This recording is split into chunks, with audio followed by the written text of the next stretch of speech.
Donald Trump has nominated RFK Jr. to be the Health and Human Services Secretary, and we are very excited. The rumors already are that they're going to go after all of the medical industry collusion between big pharma, the insurance companies, the hospitals. People are very excited. So excited, in fact, that big pharma stocks have tanked the moment they announced that this guy was stepping in. The media is losing their minds. You've got Lincoln Project, I kid you not, tweeting out, get your family vaccinated now before it's too late. Yeah, okay. We got a bunch of other news we'll get into. The continued media meltdown over Matt Gaetz is getting fun. These people are nuts. Ezra Klein, he's the guy who started Vox.com. That's VOX, the leftist website, said to liberals, shut the F up. You keep saying crime's not up, inflation's not up. Go talk to people in the street. Here's the postmortem Democrats need to hear. And then, of course, Alex Jones's Infowars has been shut down. The media reported that The Onion bought it. However, it appears The Onion didn't actually buy it. They tried to buy it. The judge has halted this and ordered a hearing because apparently they tried to buy it without money. This is the weirdest story. Okay, so I'm going to say it again. Apparently, this is according to Alex Jones, but a judge has ordered a hearing. This is a fact. Ordered a hearing over how this purchase came to be because The Onion apparently was going to be using credit on future earnings to buy this. Meanwhile, there's actual investors trying to buy it. And the judge said, wait, you can't do that. This is a bankruptcy hearing. Apparently, the families were talking with The Onion. That's the story. But we'll get into all that. Before we do, my friends, head over to castbrew.com and buy Cast Brew coffee. My friends, we're sold out of Ian's Graphene Dream, and I'm sorry, we're not going to have it in stock until probably the new year. It sold too much.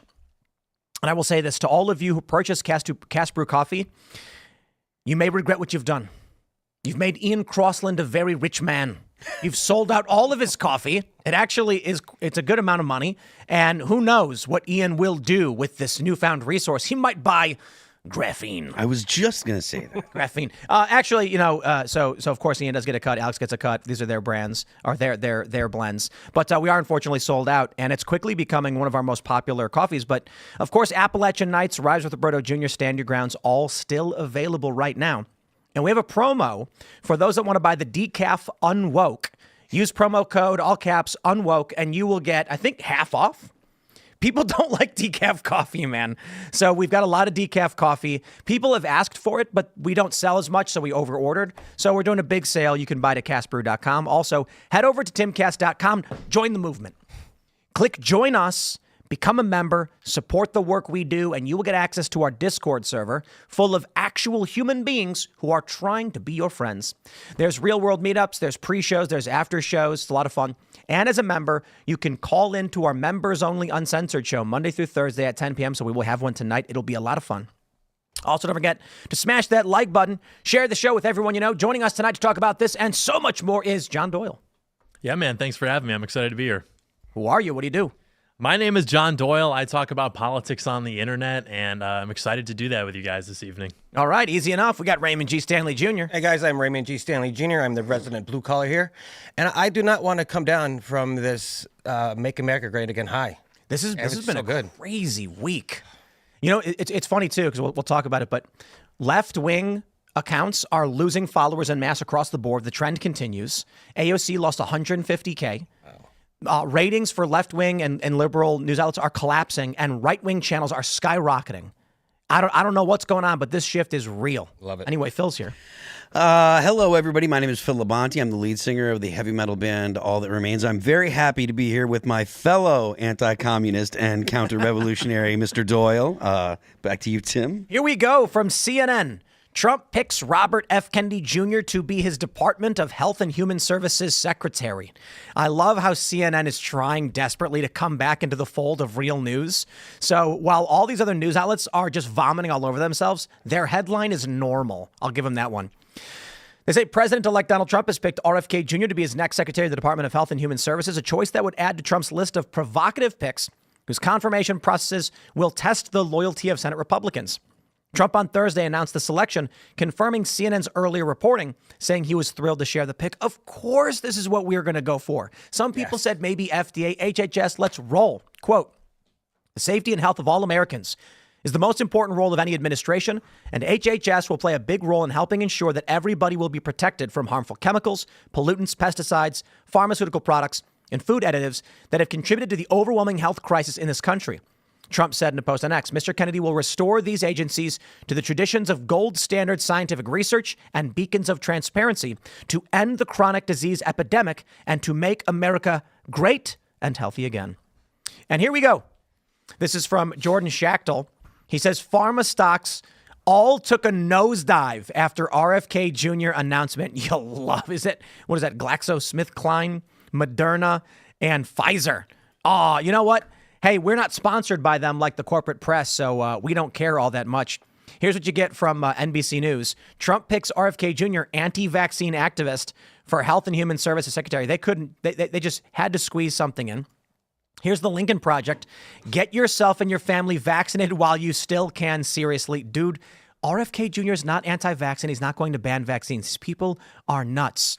But then, most importantly, from Mike Benz, he says, I don't think folks outside government have any idea how big a deal this is. HHS has the single largest budget of any department in the entire federal government, even more money than the Pentagon, $2 trillion a year, now under RFK's top dog accountability. How you guys doing? So there's something that, when it comes to that post by Mike, those numbers are that way because that includes mandatory spending. So that's not discretionary. That's the your what's it called? The mandatory spending, the stuff that you have to spend, like the Social Security and Medicare, Medicaid, right. Those kind of things. So that's entitlements. Yes, the entitlement. So you can't HHS doesn't spend that much money like on other stuff. So you're not going to be able to do anything about the mandatory spending without like serious legislation, which Trump has promised to not do. So whereas, yes, it is accurate that it does spend more money, it implies that they're blowing money in a way that can be changed without serious legislation. Discretionary spending, they can do a lot with discretionary spending. They can do a whole lot. But the military budget is discretionary spending. It is spending on, the military expenditures and stuff. So it's a little different. There's tons of articles that are popping up where they're like, this guy's anti-science, and like the Lincoln Project really exemplifies the absurdity of what they're claiming about this guy. RFK Jr. is not anti-science. He had a video that went viral where he talked about, what was it, tartrazine or something like that? Was that with the breakfast cereals and all that? No. He had the big not thing in atrazine. front of him. Yeah, he was talking about yellow dye, and he's like, this is a coal byproduct that is used to make a yellow dye that doesn't need to be in food. And so I bet that whose is that Mountain Dew right Not now? it. That's my gamer juice, yeah. Gamer juice. Let's take a look. Look at the ingredients. It's got yellow dye in it. Dude, this got to have like yellow 40 or something. Yellow in it. 5. So yeah, yellow 5 is Yellow present. 5 it is. So RFK Jr. is basically saying, why do we need to color our food with this substance that some studies have shown can cause, I forgot what I'll have to look it up, but it does cause chronic illness. And it's like, just make the soda clear. Like, you don't need to put these things in. There's nothing unreasonable about saying that. No. If you want to give a kid a piece of candy, it doesn't need to be red. You know where the red dye comes from? These little bugs they mash, and they've got an aluminum compound in them that is bright red. That's what we use to make dyes. And his whole point was like, hey, let's start here. If it doesn't need to be in the food, don't put it in the food. So the other day, Allison was on Instacart looking for heavy cream because I don't know what she's making. Croissants or something that needs cream. I don't know. Something delicious. Yeah, gotta be. Delicious. Yeah, definitely yummy. And every single heavy cream had weird stuff in it. Like, I understand why Gellin gum is in it. They're trying to thicken it up. That's gross. We don't want that. And so it actually took like 4 or 5 different stores to find actual cream. Why is that stuff in this? It doesn't need to be. That's all he's saying. Yeah, and all those questions used to be like fundamentally left-wing talking points too, but the motive was what mattered. So they would say, why are these in these food products? And it's obviously because the greedy capitalist corporations are doing this because they can profit off it. And it's like, okay, maybe. But then if you start to pursue that line of argument from a more maybe right-wing perspective where it's like, well, we probably shouldn't be polluting our population because we want people to be healthy, because when people are healthy and well-adjusted, they probably are not so anxious and scared all the time. They don't need the nanny state. You don't have types of people that that wind up in like the Antifa mugshots. I mean, there's a reason they all look the same. Yes. These are like fundamentally maladjusted people, and it's because of these kinds of chemicals, which is why none of these articles are talking about that except for to make him sound crazy. They're highlighting the skepticism about, they're saying he's an anti-vaxxer and things of that nature to, sort of, I guess, squeeze the last fear or panic out of that like COVID kind of, divide that we had in this country. So it's just totally disingenuous. Regular viewers of the show probably have heard me make the exact same point that our friend John here is making. The left wants people anxious. They want people unhappy because well-adjusted people with happy lives and happy families that feel fulfilled, they are not revolutionaries. If you are happy, you do not want to tear society down to rebuild it in your image or in a way that you think will be more fair in distribution. So I appreciate you making that point, Serge. It's absolutely, and this is, by the way, the history of how communism works too. I mean, if you look even in like the Russian Civil War and the Russian Revolution, the first thing they did was open up the prisons, recruit all of the people who are criminals. They are freaks of some nature. Like, you're never going to sell a system of equality to people who are more or less capable of being independent, productive members of society, which is why there's that one type of person. You can have liberal friends and relatives who are maybe a little bit more normal. But if you think about the most extreme, those Antifa mugshots, there's a reason they all look that way. It's Yes. a biological phenomenon because largely of what we're ingesting, and that's what RFK is going to fix. So tartrazine was, I was right, it was tartrazine. It's a yellow 5. It's a commonly used food coloring agent all over the world. And they say it was discovered in 1884 by a Swiss chemist who developed the yellow azo dye in laboratories.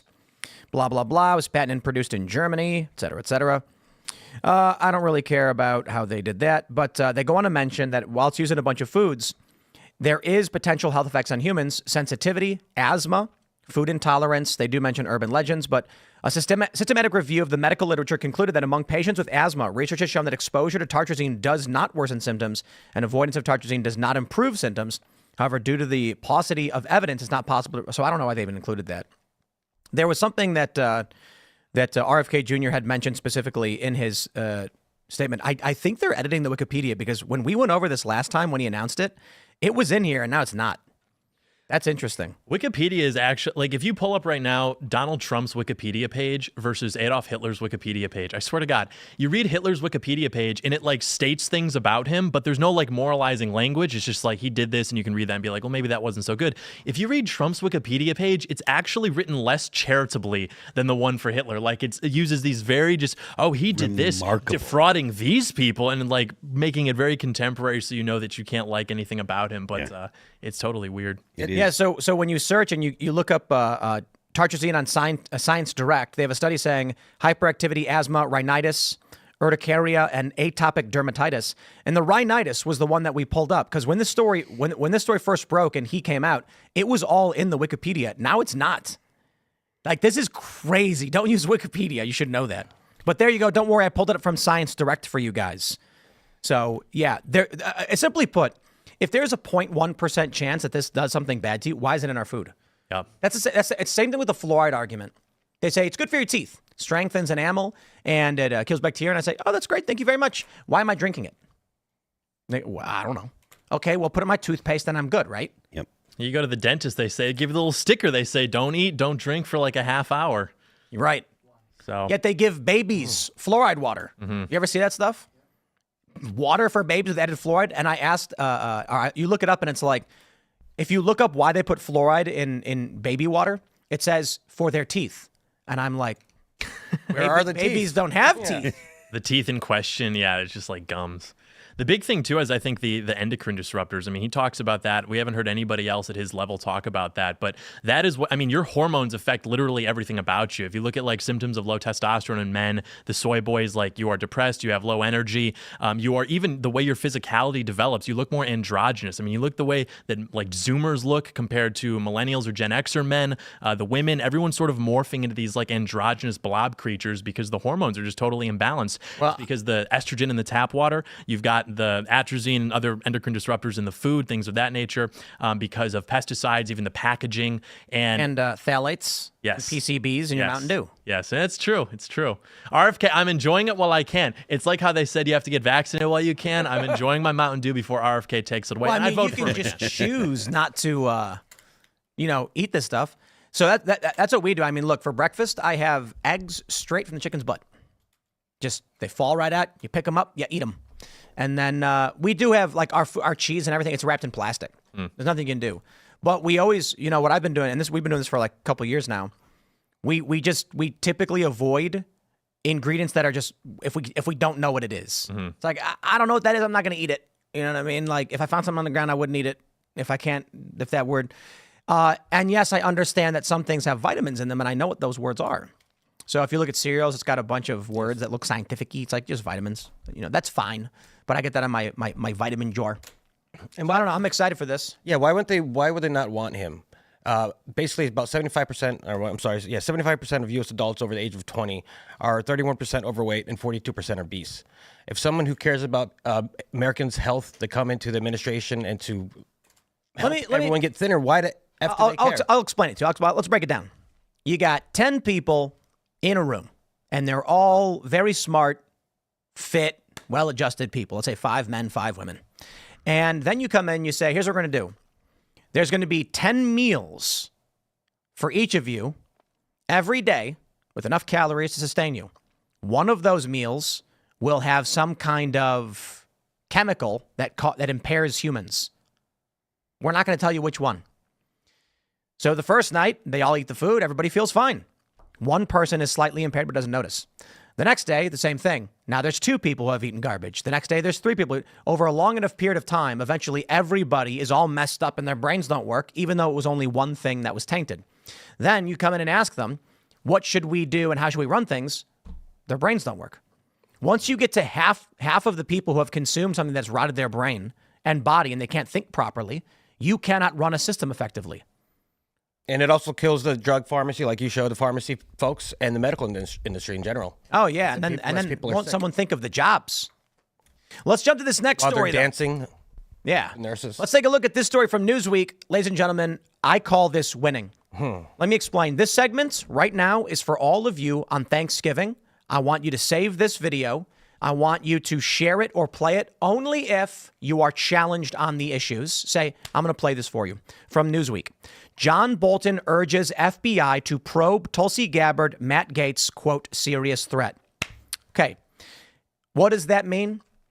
John Bolton is a neocon. He hates Donald Trump. He is not a Democrat, but he is aligned very much with Democrats in opposition to Donald Trump. He has now actively called for the weaponization of the DOJ against Donald Trump's appointees who are accused of nothing other than being his appointees. I know you'll hear smears about Matt Gaetz and young women. The DOJ dropped those, stating there was no evidence. If you want to bring something up and the DOJ already dropped it, sorry, not interested in that. By all means, have the conversation. What is Tulsi Gabbard accused of? For what legitimate reason would the FBI probe Matt Gaetz and Tulsi Gabbard? None. This is John Bolton saying the DOJ is a tool of the political establishment to go after their political opponents, and that's it. They have been backed into a corner, and they've become so desperate, the only thing they can do now is openly say, this is what we do, this is why we do it.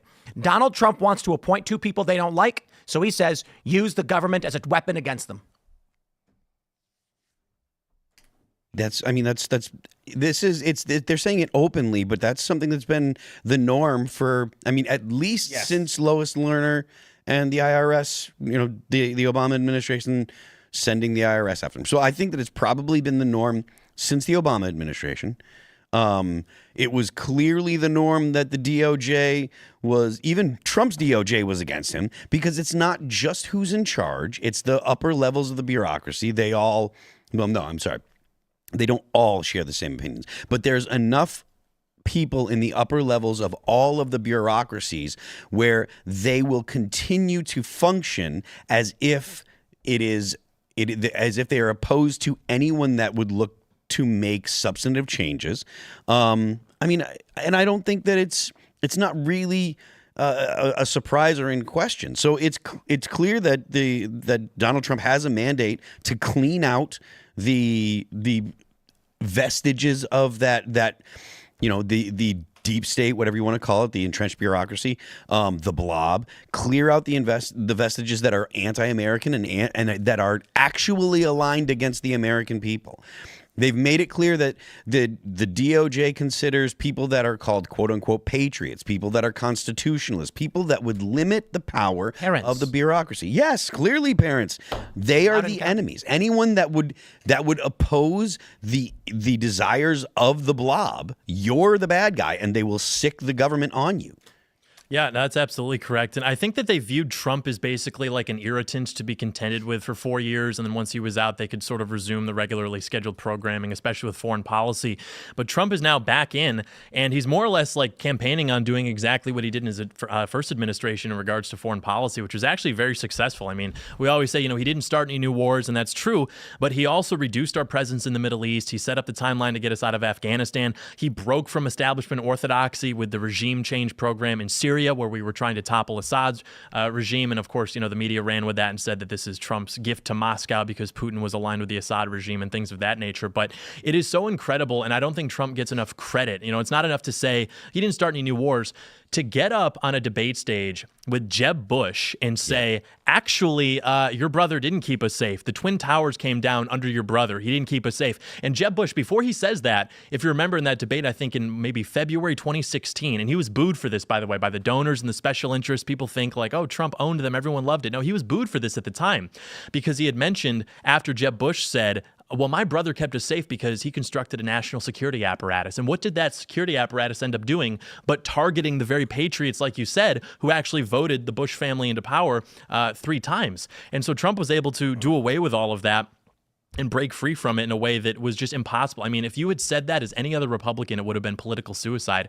And until Trump, your level of Republicanism was measured by like outspoken support for the wars in the Middle East. You had to go along with that. Trump losing 2020 is the greatest thing we could have ever asked for. I agree. That's the enlightened take. It's true. If he had won in 2020, he'd be sitting around with the likes of Pompeo and other swamp creatures. After 4 years and some time to reflect and some better advisors, and he's asking how he lost the presidency. He's come back in, and you got Pete Hegseth, you've got RFK Jr., Tulsi Gabbard, and Matt Gaetz, and the heads exploding. It's just the most beautiful thing imaginable. I can't buy enough champagne. We got a bottle yesterday. I'm thinking maybe we should just get a stock shelf because Trump he's still got what are we looking at, like 24 more appointments, I think, of the around then? heads, yeah, big ones, yeah. Or is it not? No, wait. Is it? Yeah, I think 24 maybe. And to your point, there's always one, maybe 2 people that don't get confirmed.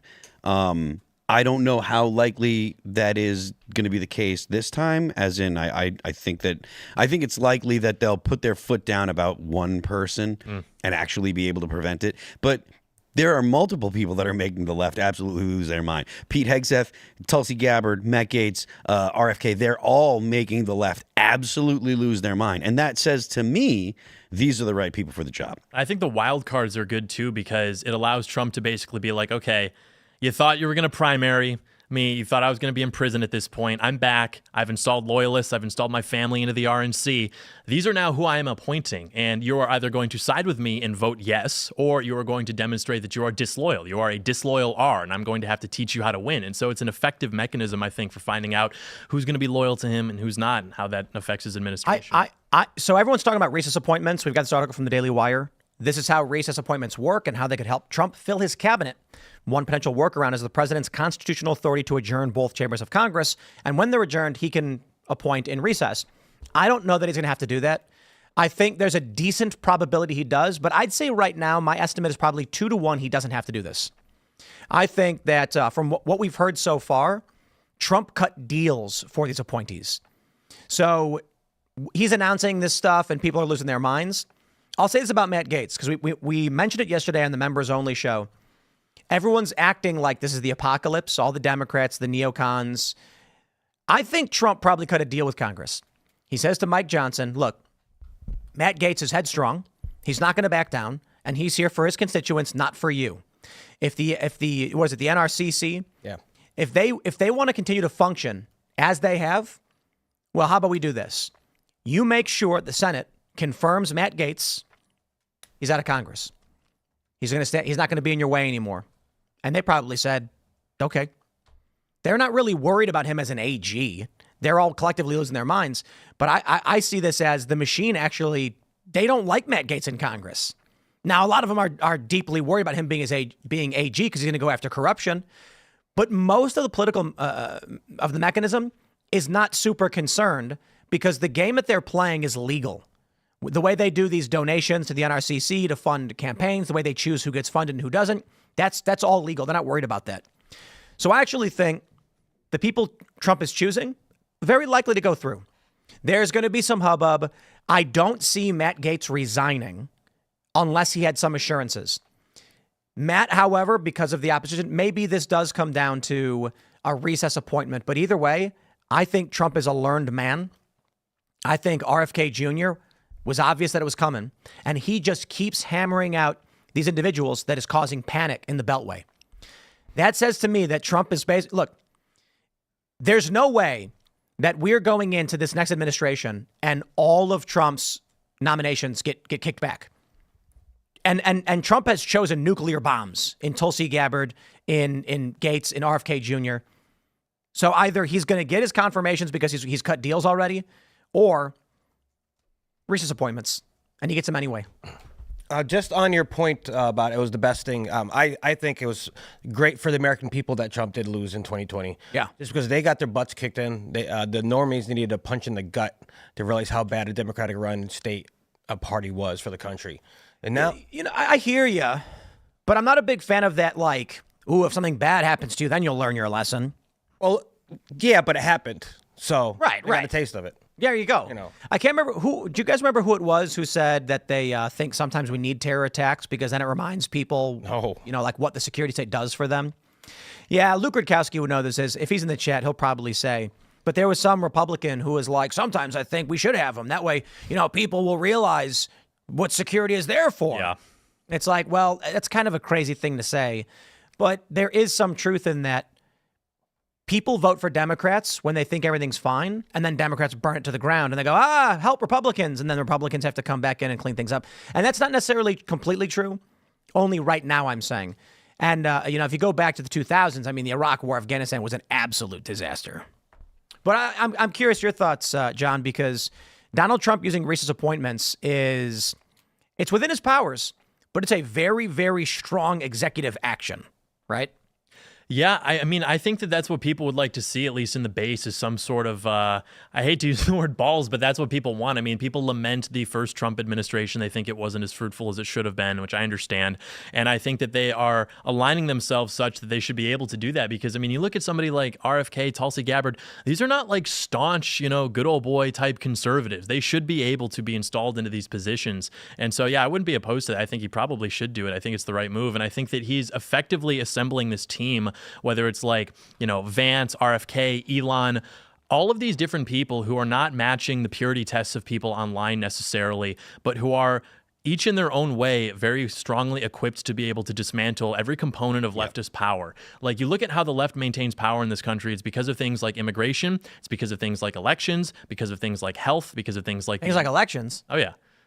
Well, you like elections, right? I love elections. I'm the biggest election fan ever. But sometimes, with immigration, for example, the way that's like they had to be in charge in 2020 so that Trump's deadline for the amnesty thing could get messed up, or the census having a question on whether or not you are a citizen. They delayed that in the courts. Then finally, by the time it could have passed, the deadline had already passed. And so it was too late. And so that's why it's very important that we're in charge in 2030 for the same reason, because then you have illegal aliens who are residing in these states. Their numbers are inflated. They have more congressional power.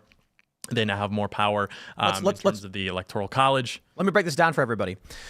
Congressional seats are apportioned based on population size, not citizenship. So if there is an area of this country in California where it's, let's say 1 million illegal immigrants live there. I'm not saying that exists, but let's say there's a congressional seat for that with 0 voters.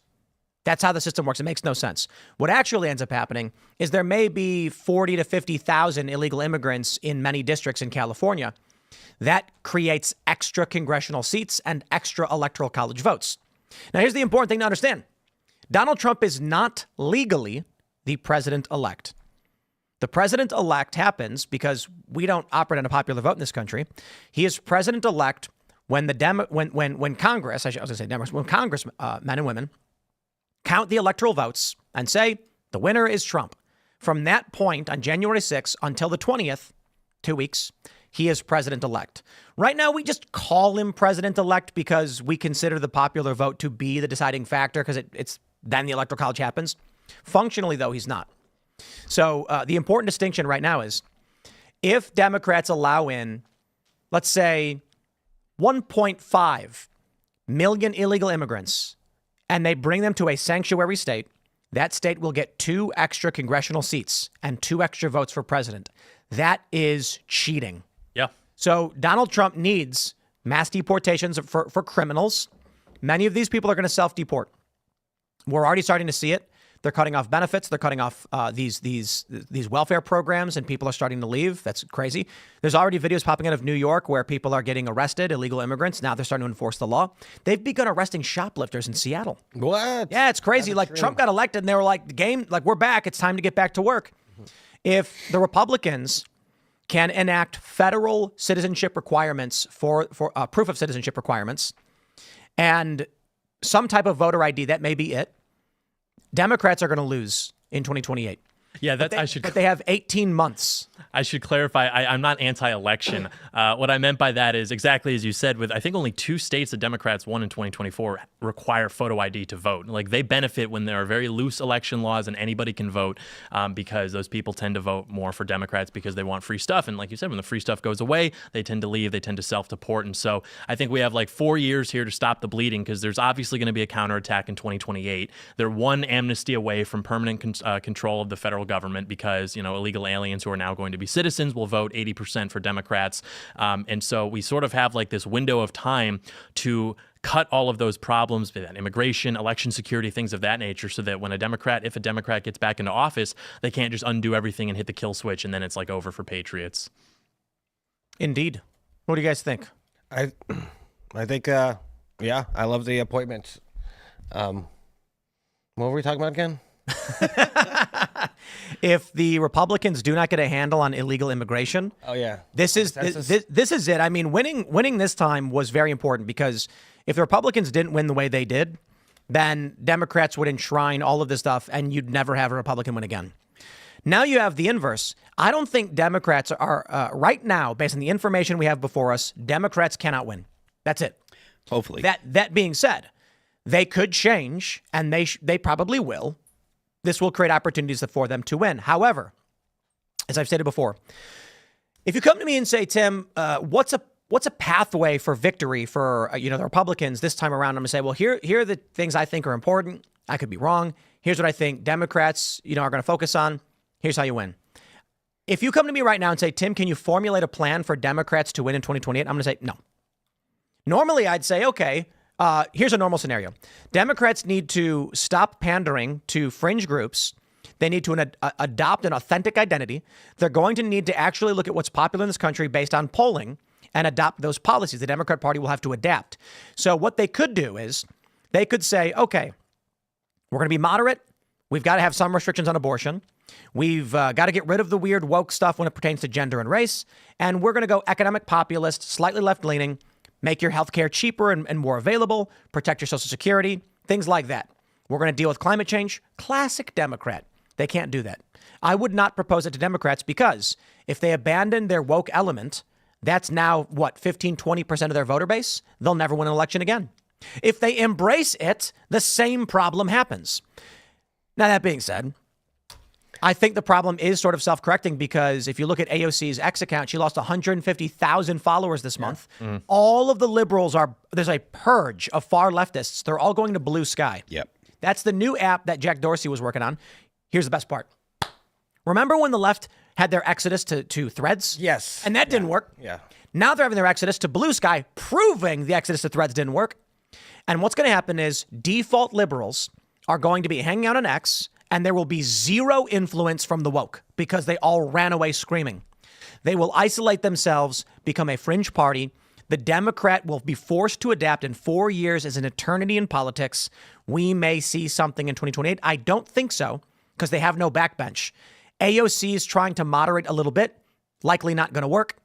She could maybe pop up, but the wokeness is it's not good. So I don't see a path for them in 2028 right now. But then again, in a year, in 6 months, something will change and we'll say, we didn't know what we didn't know. And then we'll see how they could maybe have a path to victory. Yeah, I mean, these people really are true believers. And the people who would be in positions to make those calls, like the swamp elders, they're going to continually lose that fight to the ascendant theater kid class because they're the activist base, they're the grassroots, they have the energy.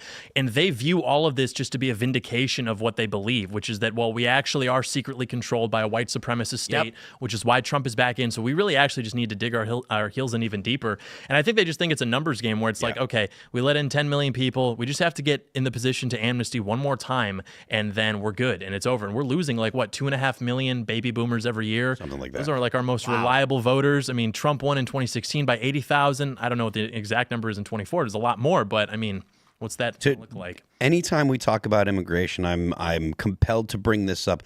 The policy that the policy that they're using is the Refugee Resettlement Program.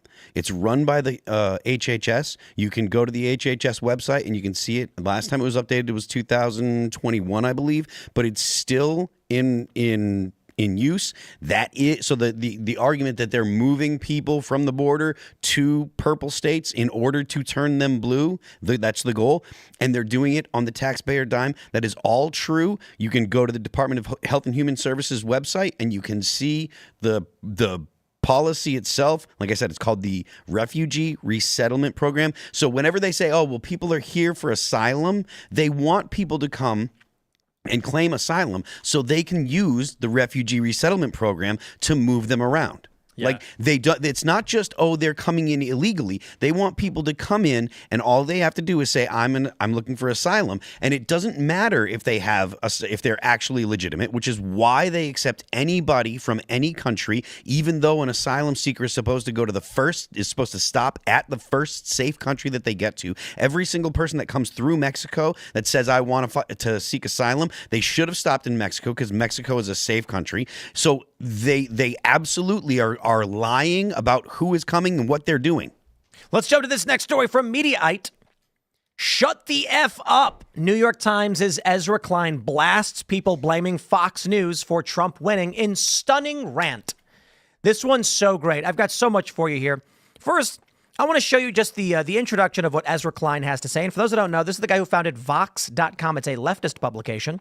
He, along with Matthew Iglesias. Now, you may be wondering, who is Matthew Iglesias? He's the man who, during the Trump administration, said that progressives did a really good job on messaging because working class Americans thought their taxes went up when, in fact, Trump cut their taxes. I'll simplify that for you. He said, good job lying to the American people. They believed it. Here's Ezra Klein. I come from outside Los Angeles. I lived in San Francisco until 18 months ago, and I live in New York City. The thing that surprised me the thing that surprised me least about the election was the sharp red shift in these big cities. Because if you just talk to anybody who lives in them, they are furious. And this idea that oh no, the economy is actually good or crime is actually down, or this is all just Fox News, shut the fuck up with that. Talk to some people who live near you. The rage I just hear from people in New York, this is partially Greg Abbott busing huge amounts of migrants here. But that does mean, by the way, there are enough migrants that Greg Abbott could bus actual human bodies to New York City. And it was a big enough problem that New York City was not able to effectively deal with it, right? It does show that what was going on on the border was much worse. I think the Democrats were letting themselves. So that's the point, right? When Don Lemon went to Atlantic City and said, who are you voting for? And the guy says, Donald Trump. And he goes, why? And he goes, the economy, man. And he says, the economy's actually good. And the guy just laughs. He just starts laughing like, are you kidding, dude? So funny story, guys. As I mentioned earlier, Allison was she was going to the grocery store to pick up stuff. I don't know what she's making, croissants, I think, or something else. She tried to make an apple crisp. It's all fantastic. It really is good. And she bought butter. And I looked at it. It was a 4-pack of butter sticks. And I said, how much was it? And she goes, it was $7. And I just started busting out laughing. I'm like, holy crap, the butter was $7. So take a look at this. We've got this op-ed from the Washington Post. Democrats need to reclaim reality from the right-wing disinformation machine. Beautiful. Beautiful, Jennifer Rubin. Let me read a little bit. She says, whether you believe that Americans embraced President-elect Donald Trump's misogynistic, racist, bullying persona because they misunderstood what he stood for, or because they liked what he stood for, or because they believed falsely the economy was in recession, or because they could not afford to buy their own home, or because of some combination of all these, we cannot ignore the success of right-wing media's disinformation network in shaping how millions of Americans view the country. Will Bunch of the Philadelphia Inquirer put it succinctly. The things that pundits have been talking about since Tuesday, an economy that hasn't worked for the working class at the time of Ronald Reagan, anxieties among white voters about potential end to white privilege and patriarchy, and a Democratic Party that's lost touch with the great American middle, all factored into this election. But nothing mattered more than this. Donald Trump was returned to power by the most badly informed electorate in modern American history. She goes on to say, in the right-wing media's world, the economy is in shambles, crime is surging, kids are being lured into sex reassignment surgery. In such an atmosphere, Democrats' positions and proposals become divorced from the public's perception of politics. Pause. Jennifer Rubin, you live in a paranoid delusional state. Ezra Klein walked outside and asked people in New York, and he's saying, shut the F up. People are pissed. People in New York City. AOC was shocked to find that her district shifted towards Trump by like 11 points. So she asked her voters, like, how come some of you voted for me and for Trump? How could that be? Legit. People responded on X saying, I just want outsiders. I want anybody who's an outsider. So if this is what I have to work with, I'll take AOC, I'll take Trump. And I'm like, that's kind of weird. Like, but I get it, I guess. Ezra Klein goes and talks to people and they're like, I'm dealing with crime. I talked to a guy from Chicago and he said the area that he's in, just north of downtown, there are 13-year-old gangbangers shooting up stores. And it's like, I've never seen it this bad. It's crazy. So whatever is going on with your metrics, crime is down actually, and the economy's good. Fine, whatever, I guess. But when you go and talk to people who live in these places, they're like, it's miserable, it sucks, and I want change. Aren't they big fans of polls too? Because for years, polls are saying America's going in the wrong direction. America's going in the wrong direction. Crime is up. Everyone, they can't afford it. Economy is a big thing on their factors. If they were big on polls, and that lady, Jennifer Rubin, should have listened to the polls and would have known that that's why people voted for Trump. Like I have Democrat family who live in Pennsylvania, and they see immigration is a huge deal for them. Economy is a huge deal for them, and they voted for Trump. So Black just easy voters in Chicago. There was a community gathering where they said, we are being replaced. Yes, that one dude yelled at. He was so mad. They were yelling it. And I'm like, is the media going to come out and claim a bunch of racist great replacement theorists or screaming? Oh, I know it's black voters. So what's fascinating is right now, all you at home who are watching this show, I like it's plain and simple. I'm not going to tell you what I know to be true unless I know it to be true. What I can tell you right now is Ezra Klein of the New York Times said, I went and talked to people. They're pissed that they're experiencing crime and groceries are too expensive. And then Jennifer Rubin at WAPO says, that's actually fake news. Everything's fine. It's like, I liken it to that joke from Family Guy where Peter Griffin's in an elevator with one person. Peter Griffin farts, looks at the other guy and goes, it was you. I'm like, you can't lie to me, dude. I'm experiencing $7 butter. It's crazy to me that they're like, if the right-wing media sphere is lying about the economy. Butter was $7. Do you remember? My whipped cream was $7. At the beginning of the Biden administration, when the actual line was that prices were going up because corporations were colluding to do it to turn the people against Joe Biden because he was in the pocket of all these corporations. It's conspiracy theorists. It's just fascinating to me that if you read the Washington Post and the New York Times exclusively and you watch MSNBC, you are in a paranoid, delusional state. Yeah, you can find like the most fringe right-wing theories and it's going to be something like, I think the elites are up to stuff that they probably shouldn't be up to. And it's like, okay, Uncle Rob. But then you just read like the Washington Post and it's completely misaligned with reality and it radicalizes people. You look at what it did with the second would-be Trump assassin. It's like these people have had their brains completely destroyed by the mainstream media. I think one of my favorite is Alan Lichtman, because I talked about this earlier today. I did a segment. He's the professor with the keys to the White House. Yes. If you give a practical, not procedural assessment of the keys, all 13 are false. Mm-hmm. So for those that aren't familiar, this guy's got a prediction model going back to 81, and it's been right every time except 2000. He predicted Harris would win. He was wrong. So the way the keys work is there's 13 statements. If 6 or more are false, the challenging party wins. The incumbent party loses. And it's a bunch of questions like, is there a scandal? How's the economy? If you assess it based on practical emotions and sentiment of the people, Trump was predicted for a landslide victory, or I shouldn't say a landslide, but a sweep across the board. And if you live in MSNBC reality, you'd probably think Kamala Harris is going to win. Now, this guy is the perfect example. He was wrong. He puts out a video and says, the keys failed. My prediction was incorrect. I own up to it. I'm going to take some time off to assess and figure out how this happened. He came back. That makes sense. Goes on Cuomo's show in an unhinged rant. And I'm not kidding when I say unhinged. He's like, you got for the first time ever, a 300 billionaire. He was billions of misinformation. People, billions of views, misinformation. This has never happened before. It is not, my keys were not wrong. They didn't work because 160 years of history were overridden by misinformation. And it's like, my friend, calm down. 160 years of history was not overwritten. That's a ridiculous thing to claim. It's actually rather predictable. You just need to ask some people outside. But this is the reality. While they claim Alex Jones is a conspiracy theorist spewing hate and trapping you in a conspiracy world, it's actually them. You've got The View saying, don't go to your families for Thanksgiving. Huffington Post wrote an article saying, my husband and his family voted for Trump, so I'm skipping the holidays. That is the weird psycho cult saying, stay away from your friends and family. They're the ones giving you bad information, claiming it's good. Then they're claiming it's Alex Jones who's got you trapped in a cult. Yeah, I think he even got it wrong in 2016, and then he had to explain it by saying, well, actually, my model predicts the popular vote, and since Hillary won, technically, I'm still right. So he's had to, explain himself walking into walls 2 or 3 times now. And like you said, I mean, if you read the keys, it's just an interesting set of heuristics, and yeah, you could go back and apply it to every election since the Civil War, which I think is what he's done.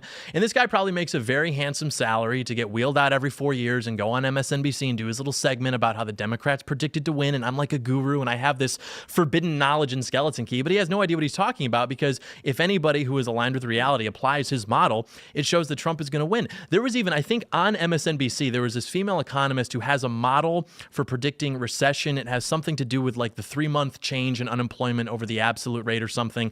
And every time that number has been a certain figure, we have been in a recession. And so they had her on because that number was showing we are in a recession.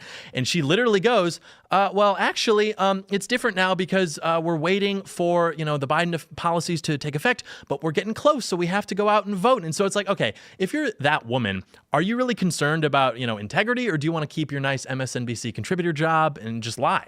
So real quick, Nate Silver, I mentioned this 3 times in the past show, but Nate Silver said when I was putting out information, it gave me a sample of how Republicans and Democrats react to news and elections.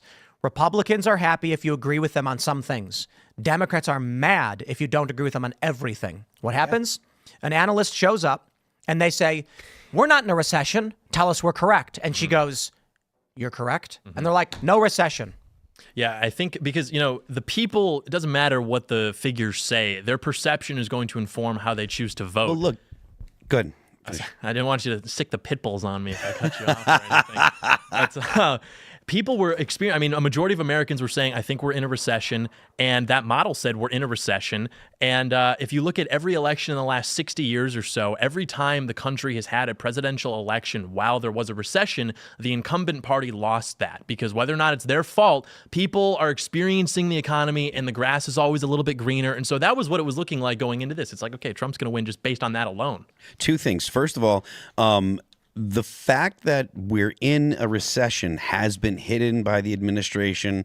They've had to revise numbers multiple times, so they've been doing everything that they can to cook the numbers. Second of all, the truth of the matter is wages always rise after the inflation happens. So the idea that, the inflation stopped, so everything's fine now.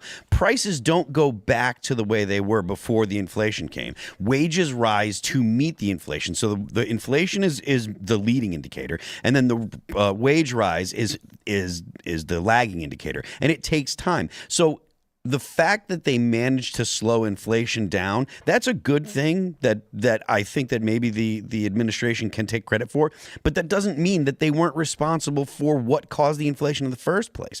You can have a booming economy that doesn't have the major effects of inflation because you have increased the money supply, but you have to have that kind of pro-business, pro-growth policy. And the Democrats have never had that. The left has always had a policy, or at least in the past 20 years, has had policies that say we need to cut back, we need to shrink because we can't use too much energy. We have to worry about global warming. We have to worry about the environment. We have to worry about all of these things that are inconsequential to everyday Americans and that have a massive impact on the economy when you regulate for these things. I want to show some statements. The New York Times is getting a lot of attention right now because they've been tracking these 13 undecided voters, and they followed up with who they voted for and why.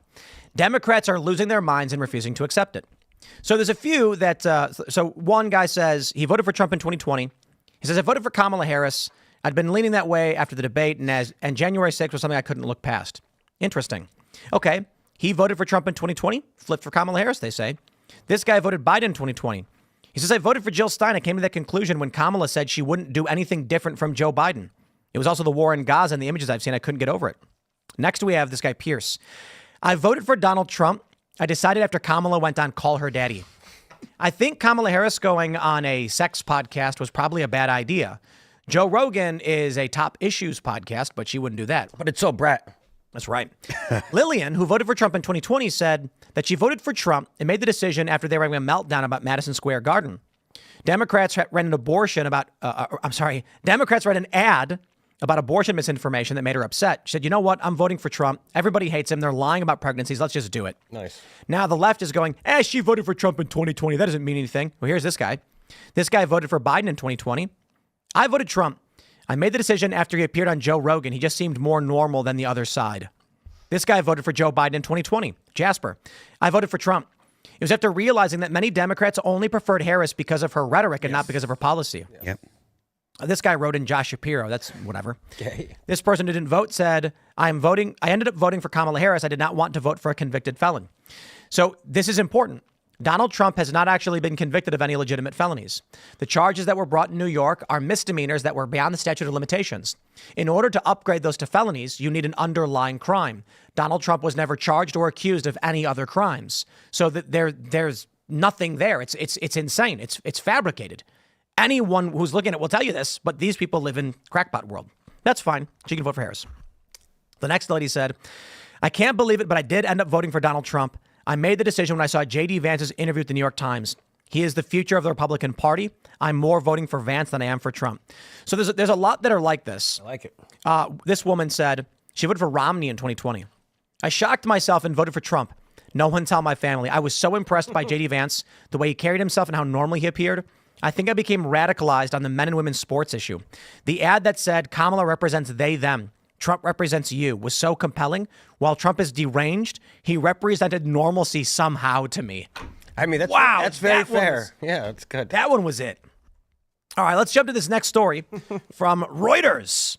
They say, no joke. The Onion parody website buys Alex Jones's Infowars out of bankruptcy. Fake news. It's fake news. I knew there was something weird about it because the story didn't quite make sense. It either sounds like The Onion made a fake article that people believed. So here's The Onion's fake article. Here's why I decided to buy Infowars. Bryce P. Tetrader of Global Tetrahedron CEO. I think what may have happened is that they want to buy it. They didn't. They put in a bid to buy it. They didn't. At least that's what we're hearing now. And everyone just believed because they said they did, it was true. So the fake news website that literally makes jokes claimed that The Onion purchased Infowars, which may be a joke, and Reuters runs with it. Because take a look at this. From WTOP, AP reporting, bankruptcy judge orders hearing on Infowars sale to satirical site The Onion after Alex Jones challenges auction. What Alex Jones basically said was there was actually not a bid. And this is the facility we've been in for 16 years. So here's it. Now, I'll jump to what he's saying in a second. I'll give you the gist of it because it's 10 minutes long. He said that The Onion didn't actually put in a bid. They offered a debt. They said, we'll buy it and we'll pay you this when we get money in the future. And the judge was like, what? It's weird. You can't do that. That's not a purchase. Meanwhile, I think Roger Stone and several others were like, we have cash right now. We'll buy Infowars. So everybody's been reporting The Onion bought it. The reporting now is that it's on hold. It's not going to happen. There's a hearing. Alex Jones had tweeted out Infowars was not sold to The Onion. I'm breaking the news now. And I don't know. What I can tell you is Infowars doesn't exist, which is kind of weird. I know when I woke up and I checked the X trending and I seen The Onion bought Infowars, I was thinking that's That doesn't make sense. How do they have the money? Because I don't see them around. I don't know if they have the kind of institutional Literally. ground. Yeah. They're standing on the shoulders of giants, and they think that they're flying. Like the last time anybody in this room heard about The Onion is because they're talking about Infowars and Alex Jones, and it's like, what are you gonna? Oh wow, the Alex Jones Infowars parody? That's never been done before. Wow, you guys are gonna make so much money. They put it in the Marvel movie. They did. They had J. Jonah Jameson Right. doing like an Alex Infowars Jones. thing, and it's like, okay, this guy is obviously larger than life. For better or worse, he's like one of the most gifted broadcasters of all time, and they want to tear him down because of that. That's just what it is. They're jealous. They're envious. Alex Jones can walk into some place and it becomes an Alex Jones meet and greet. It's like no one cares about anything that these people. But this is the weirdest thing. He's already launched the Alex Jones Network. So there's a new company. So they seize Infowars and he's like, well, the show's tomorrow, the same time as usual. So this is the weirdest thing. It sounds like from the story, the families wanted The Onion to buy it to insult Alex Jones. But the judge is like, that's not how bankruptcy auctions work. A bid comes in, he owes money, and then he sells to the highest bidder to pay back the debt. But the family was saying, we're okay with accepting credit. And so that you can't go to a public auction on a bankruptcy and say, I'll pay you back in the future, just let me have it. And then the judge is supposed to oversee this, not the families. I mean, this whole thing makes literally no sense. Jones points out that one of the top bankruptcy lawyers in Texas didn't believe him when he told him this is not a real trial. It's not a real hearing. They were like, yeah, no, we're going to deal with it. Then this happened and they went, what's going on? And he's like, I told you it's not real. It's all for show. It's all a gag. The Onion buying Infowars is meant to insult Alex Jones. That's it. Yeah, it's the same way that they went after Douglas Mackey, Ricky Vaughn for posting the same memes that I think Jimmy Kimmel was reciting on air, making jokes about, if you want to vote for Trump, vote on Friday. Thursday or Friday. Yeah, and so they wow. go after this guy. That was one of the first things the Biden DOJ did is they go after Ricky Vaughn because Ricky Vaughn's Twitter, I should say Douglas Mackey, who's raising money right now for his legal defense. They go after this guy because his Twitter account was so effective and influential in 2016 because it was fun. He was making like these very funny memes. And it's like the same thing with Alex Jones where he says some things that are pretty outlandish, but because of that, everybody knows who he is. That's like the gay frogs guy. That's the, Justin Bieber, guy. And they maybe tune into his broadcast and 10% of those people retain some of what he's actually saying. And it would be tough to think of somebody who has done more to advance the mass proliferation of red pills than Alex Jones. And that's why he has to be punished. Yep. He's bigger than Infowars. Like you can say Infowars, someone may or may not know what you're talking about. You say Alex Jones, I mean, he's got a household name. It doesn't matter that even if they did get the domain Infowars and bought the name and had the right to use it, it wouldn't matter because Alex Jones is why people watch Infowars. No, and I'm not taking, like I've met a bunch of the people that are on Infowars and that have been on Infowars. Great people, wonderful people. They're all very, very nice. They've been super cool, come to hang out and stuff. But really, the reason people watch Infowars is for Alex Jones. Yeah, I remember realizing this around maybe 2019. I was at CPAC in D.C., or maybe it was 2020. And this was at a time when people wouldn't touch Alex. They wouldn't even say his name. Yeah. And I remember like all the neocons, all the neo-never-Trumpers, like they all hated Alex Jones. They wanted him to get buried under these legal issues. And I remember he showed up and he crashed CPAC and he immediately had just like a mob of people. He took over the event. You've got rows of booths of all these people. Hi, do you want to buy a copy of my book? I'll sign it. And they're like, who are you? Leave me alone. Do you know where the bathroom is? But then Alex Jones, the guy who's apparently so evil and so stupid, he comes in and everyone's like, it's like, a rock star walked in. He's got his own jar named after him. I've got a... Yeah, we have an Alex Jones's right jar. Yeah. I have a theory that's like, why is The Onion getting any traffic? They're not funny. They haven't been funny for a long time. Long time. I think what it is that smart, talented people built these systems up on the internet 10, 20 years ago. Default libs were late to the party and started saying, The Onion, I'm funny, I'm smart. I read The Onion too. We all moved on in the Trump era, but the corporate press kept saying, Orange Man bad, watch our media. So these people got left behind. What we're learning now is that MSNBC and CNN had their worst ratings in something like 25 years, 1 week after the election. CNN's going to be laying people off. That's what's been reported. MSNBC may be sold. And we're all seeing at the same time, right-wing television channel like Fox News, viewership is skyrocketing, improving. Our viewership massively improving. So the right-wing podcast sphere is skyrocketing. You know what I think? Two things. a lot of default libs were like, whoa, how did Trump sweep? What did I miss? I've been watching the news. They've been lying to me. Once you see through the hoax, there's no going back. I also think there's a large portion of default libs who are reading the Onion and these other things just to fit in. They didn't actually know what was cool or what was in style or what they're supposed to do. So they were just marching in lockstep. It's like a chicken with its head cut off. Now that the election has shown them the popular movement is Donald Trump and the Republicans, they're rushing over to the other side being like, I was hanging out here the whole time. That's definitely because they immediately after Trump won in 2016 started the popular vote line of argument, trying to delegitimize him and discredit him from being the president. But now it's like he has the popular mandate. He won the Electoral College by a lot. He picked up votes this time and he won the popular vote. So what now? I mean, they justify their radicalism by saying, well, I'm in the majority. I'm on the right side of history. Apparently not. Apparently not. We are actually in the majority, and it's like so over for you guys. Yeah, there were plenty of people that had, apprehension about voting for Trump, that there are plenty of people that didn't vote for Trump or stayed home because they didn't, because they believed the things that the media has been saying. But if you listen to very mainstream voices, not left-owned properties, but like the All In podcast, right? Like the guys that are on that, they're very mainstream dudes. They're normal guys. They're venture capitalists. They're all pretty wealthy. They're all business in the business world.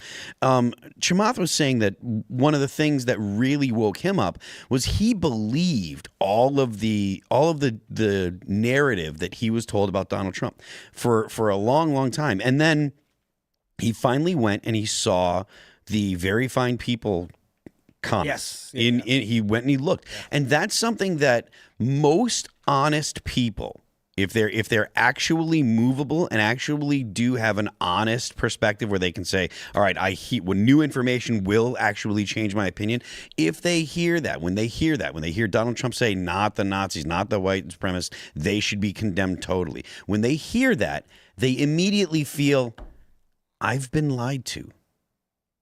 They've been lying, and then once you get to that point, you can't help but say, what else are they lying to me? Let's give an assessment. We got the Onion here. All right, here's an article. Trump boys have slap fight over who gets to run foreign policy meetings.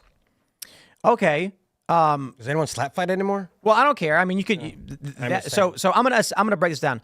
So Seamus is 100 million times funnier than I am, but sometimes when he's here and we're brainstorming. So when he made his latest cartoon for Freedom Tunes, not today, it's the one where Trump comes back and then he sends a mean tweet and it puts all the liberals in crystals. I said you should do a thing where it's like an after credit scene where like 10,000 years later it shows Kamala cracking out and then we all laughed and he was like, I'm going to do it. And then he basically makes that version of it. And then we worked together on the Fauci and Trump in Mount Doom with coronavirus or in the Wuhan wet market. So I'll give you my assessment. Trump boys having a slap fight, like you could make a joke there, but running foreign policy meetings doesn't mean anything. I mean, what's the joke there? What's it a reference to? What's it a call to? What's the exaggerated truth? What are you joking about? I don't understand what. It's fine. You can make a joke. I'm unmoved by it. You could have maybe gone a little in depth and said like sibling rivalry between Trump's results in I don't even know how you make a joke out of that. Or like Trump boys slap fight over last Mountain Dew for gaming or something. Something like that where Trump boys might fight. But what does it have to do with Trump? You guys are just betraying your own media illiteracy. You're not enlightened. You don't understand why it's so funny, and all the cultured people do. Okay, here's this one. Oklahoma law requires 10 commandments to be displayed in every womb. Right? Okay, I get it.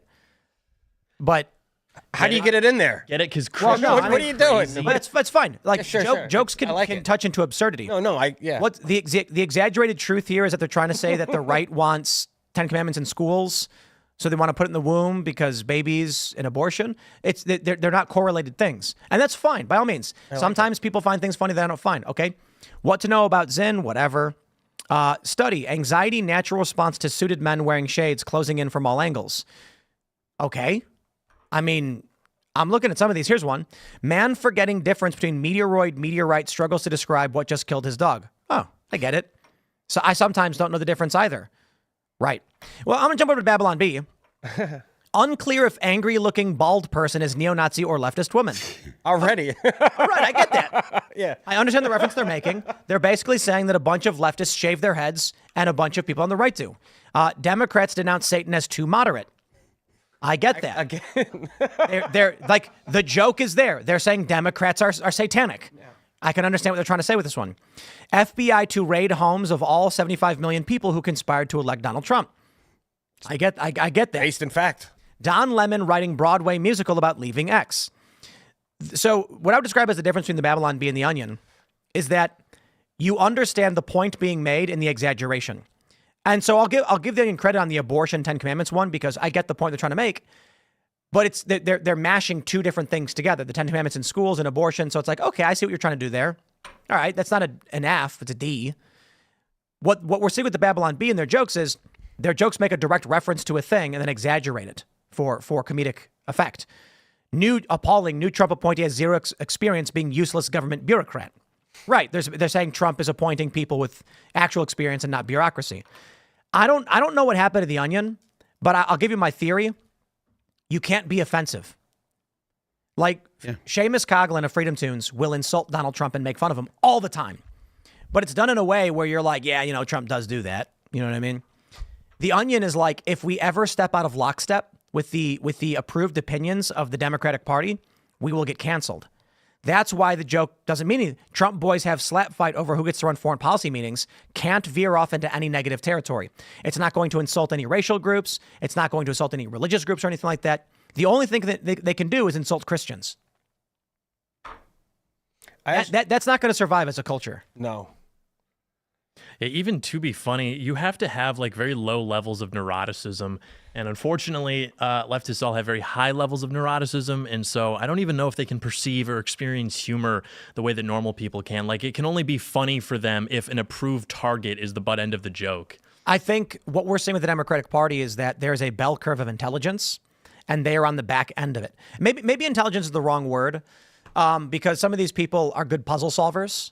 But being a good puzzle solver doesn't help you understand other human beings. So there's something about Democrats where they lack higher ordered thinking. Give them a Rubik's Cube, maybe they can solve it, but explain to them beyond step one and they're lost. For example, why buy Infowars? Serious question.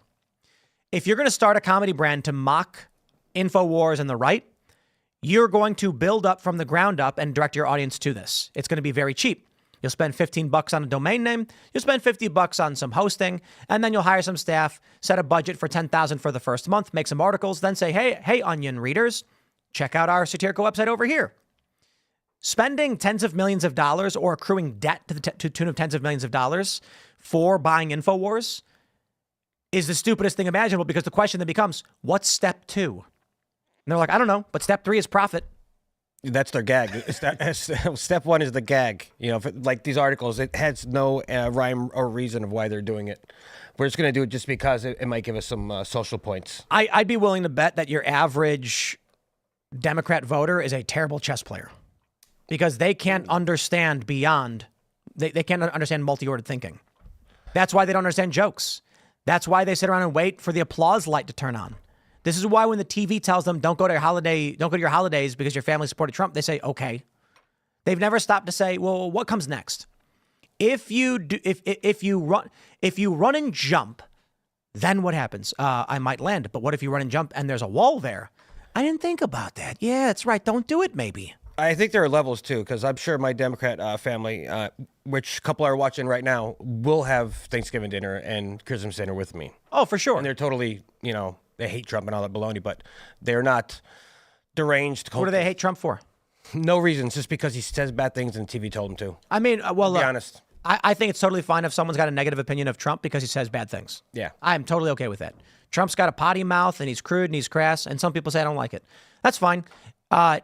If you want to elaborate on why that's justification for allowing, I don't know, Kamala Harris to open the border, for the economy to be in its crappy state, for boys and girls bathrooms. I mean, Trump being mean is not an excuse to allow bad things to happen to other people. Yep. Amen. Well, I hate to do it to you guys, so maybe I won't actually. Let's do this. We're going to jump to this story from The Hill. Eva Longoria says she and her family have moved out of dystopian U.S. So I don't know if they published it already. Probably when I was on Yes or No with Michael Knowles. One of the questions was, I don't know if it was about celebrities, but it was like, do you think people actually flee the country? I said, yeah, of course. And then I said, Diddy files. Dirty files. This time around, the celebrities who are claiming they're going to flee the country if Trump wins, do you believe they'll actually do it? I said, yes, some. And Michael was like, really? And I said, Diddy files. A lot of celebrities are going to get out because they don't want whatever Matt Gaetz is going to do with the DOJ to, you know what I mean? Yeah, I mean, if they go to places that have extradition and they've actually done illegal things, they're still going to get, they would still get picked up and sent back. But I mean, it might be a situation where they're like, if I get out of Dodge, I can avoid the heat at least. What I'm really interested in is if they've actually renounced their citizenship. Right, it's one no thing. way. It's one thing to say, "Oh, I'm." It's moving not easy out, to do. But, Yeah. I mean, I know it costs something, but if you're really committed, like if you're really actually believe that the United States is over and that it's going to become a fascist country and there's no turning back now, and Donald Trump is never going to leave office, and Barron's going to be, the emperor after Donald Trump dies. If that's what you actually buy, why would you even worry about coming back? You'd renounce your citizenship, say, I don't want to pay taxes to Hitler the second. Literal again, Hitler. Yeah. So yeah, go. Be gone with you all. I'm saddened. Who is she? I don't even know. Some Eva actor Longoria? lady. She's an actress. Was she like one of those reality TV? No, she was the ladies who are housewives of something. Yeah, reality Desperate TV. Housewives? No. Yeah, that one. Oh, really? It was a scripted show. Oh, I wouldn't even Scripted know. show. It was a long time ago. Okay, she went to that- Mexico. She went right down the road. It's not a big deal. Eva, go to somewhere else. Go to like London and see how that works out for you. She's living in Spain and Mexico. She says the Flamin' Hot director was born in Texas and has long split her time between countries, living in both Spain and Mexico. So the actual story is that she already owns property in Spain and Mexico and has some sort of residency, and then just said she's probably sitting in Spain over like in her hot tub with her phone texting, and then her phone goes brr, Donald Trump wins, and she goes, ah. Then she tweets, I have fled the country. I want to give her real good. She gets some props. Eva, she actually helped out. She played a crucial role in saving the 2014 film of John Wick. They needed money, so she threw some money into it, and then we wouldn't have John Wick without Eva. Oh, wow. So Yeah, it's too bad that her brain turned to jello over the Yeah. past 10 years. That's sad, isn't it? no, She said, it's not that he won, it's that a convicted criminal who spews so much hate could hold the highest office. Well, Judge Merchan's going to throw it out, and he's not convicted of anything. Yep. And then what? Then they got nothing. And then they're just going to have say something else, some other kind of BS, some kind of other lies that the TV's going to tell them to repeat and regurgitate. Do you think anybody else is going to leave? I don't think she's actually leaving, though. Well, that's the thing. Nobody's actually leaving. These people, like she's already got, like you said, she's got property in Mexico. She got property in Spain. So she's just going on vacation. And they're going to go ahead and they're going to talk about it on social media. So that way they get, pats on the back from all the people that hate Donald Trump. And they can say, look at how good of a person I am. I'm too good of a person to live in America. Because remember, I've said this multiple times this past week.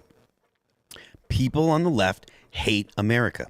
They believe that America is not good enough for them. They believe that they are better than the average American. They believe that the average American deserves what they're going to get because of Donald Trump, when literally they actually do deserve the things that Donald Trump is going to provide for them. But it's not because they're bad people, and it's not because it's going to be bad things.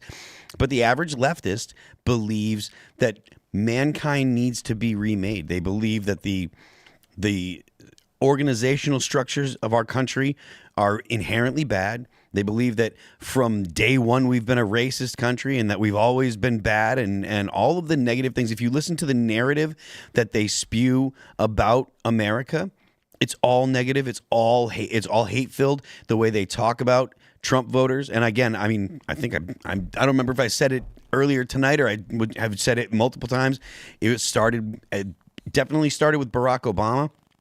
With they cling to their guns and God, and then it went to Hillary Clinton with the deplorables, and then Joe Biden called everybody, said that the We're all extremists. MAGA Republicans are a threat to the very soul of the country, and then he called us garbage, and that is just the people, the leaders. Never mind all the things that the senators and leftist senators and Congress people have said. How many times they've said that the United States is a bad place and that the American people are inherently racist and you should feel shame and you should feel bad. They don't like America. Yeah. They don't at all. Yeah, and I think that's why they hate Trump so much because, you like Trump, you don't like Trump. He is Americana. I mean, he is a Manhattan real estate developer, reality TV show star, playboy. I mean, he is what Europeans always thought Americans are, which are they have to do everything in excess, everything's larger than life, and they're very crass sometimes with their language. That is Donald Trump. He talks, like a normal person. He doesn't have this sort of like trained political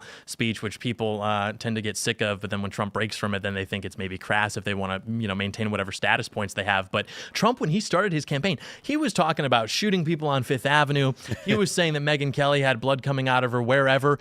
That compared to like Trump now is actually, but it wasn't until they started seeing how much normal Americans love Trump that they really brought the knives out, because that's what they hate. They hate that Americans view him to be an avatar for them. And they hate that Donald Trump doesn't hate regular Americans. And that's why regular Americans feel drawn to him. At the very end of the day, right? Like, no matter what you think of Donald Trump, he doesn't hate the average American. And that's why they love the garbage man gag. They love that he went to McDonald's and was handing out McDonald's The best food day to of his people. life besides being elected. Yeah, they That was love all just to everything he's done in the last 10 years was to get to the point of getting to work in McDonald's. That was all like. It would 40 have been funny if after he completed the McDonald's thing, they were like, "Mr. President, do you think that the McDonald's campaign event was good for your campaign?" And he goes, "Campaign event?" Yeah, this is what I wanted to do my whole life. He's like, I just wanted a day off. But at the end of the day, it's the fact that he doesn't hate America, and the people that hate him because he doesn't hate America.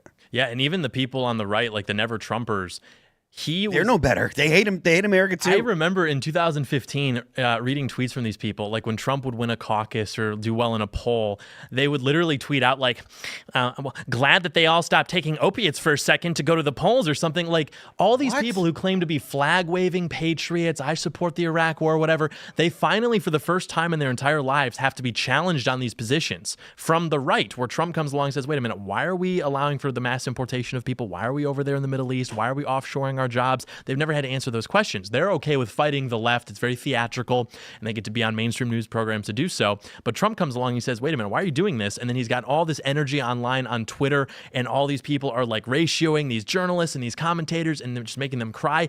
And they've literally like bullied these people into exposing how much hatred they have on both the left and the right for just normal Americans. And once you see it, you can never unsee it. The internet's forever, and everybody remembers this. Yeah, I mean, it's something that the American people have noticed, and I think that's a big part of the reason why, people have moved, not just when it comes to Donald Trump, but like across the board. There was a large right shift. It's people don't want to think that their country's a bad place. They don't want to think that they're bad for being from this country, or for, they don't want to think that they're inherently bad. Nobody wants to. There are people that are going to go ahead and be like, oh no, well, I need to make these changes and I need to say the right things. But people that have a little bit less agreeableness and people that are a little more comfortable with being disagreeable are going to say, no, I'm not. Because genuinely, I don't think these things. Like when they're like, oh, you're racist and you're bad. It's like, I long ago stopped worrying about when people call me those things, because I know that I'm not racist. I'm not a bigot. I don't hate people based on the color of their skin or whatever.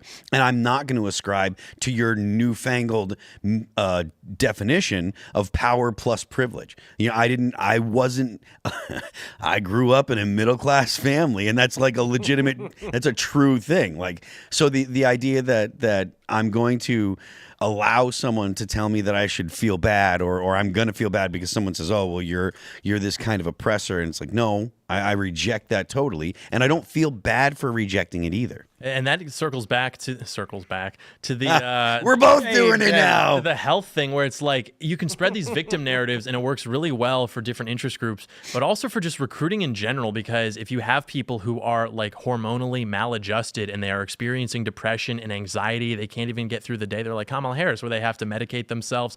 Like those are people who are going to hear that signal for, hey, if you think that people are mean and that's why you're so sad, well, you should just vote for us, and we're going to give you free stuff, and it's going to be like Imagine by John Lennon. Like that's always going to win over the messaging of like, hey, maybe we can make America great again. And they're like, no, screw you. Like, they want free stuff. They want to have their hands held. And the Democrat Party is very good at campaigning on that. Mm-hmm. Indeed. All right, now I'm going to bother you guys. Here we go. From the Post-Millennial, Nancy Pelosi files for re-election at 84 years old. I thought she was retiring. How can you retire when you're that good at picking stocks because of your job? Right. I need her for another couple of years for my own benefits. It's because the Democratic Party is dead. Yeah. The party is done. Nancy Pelosi, I thought this was going to be her last run. She's 84 and she's filing for re-election. And you know why? Because she sat there and she was like, "We've got nobody. We've got nobody. Yep. Who takes over?" I mean, you got Hakeem Jeffries, but the party is fractured. This is wild. Wasn't she just like counter-signaling Trump because of his age too, or his course. alleged mental decline or something? After Joe Biden dropped out, Yeah. Trump became old apparently as soon as Biden dropped out, and then he started caring about age, but not when it comes to her.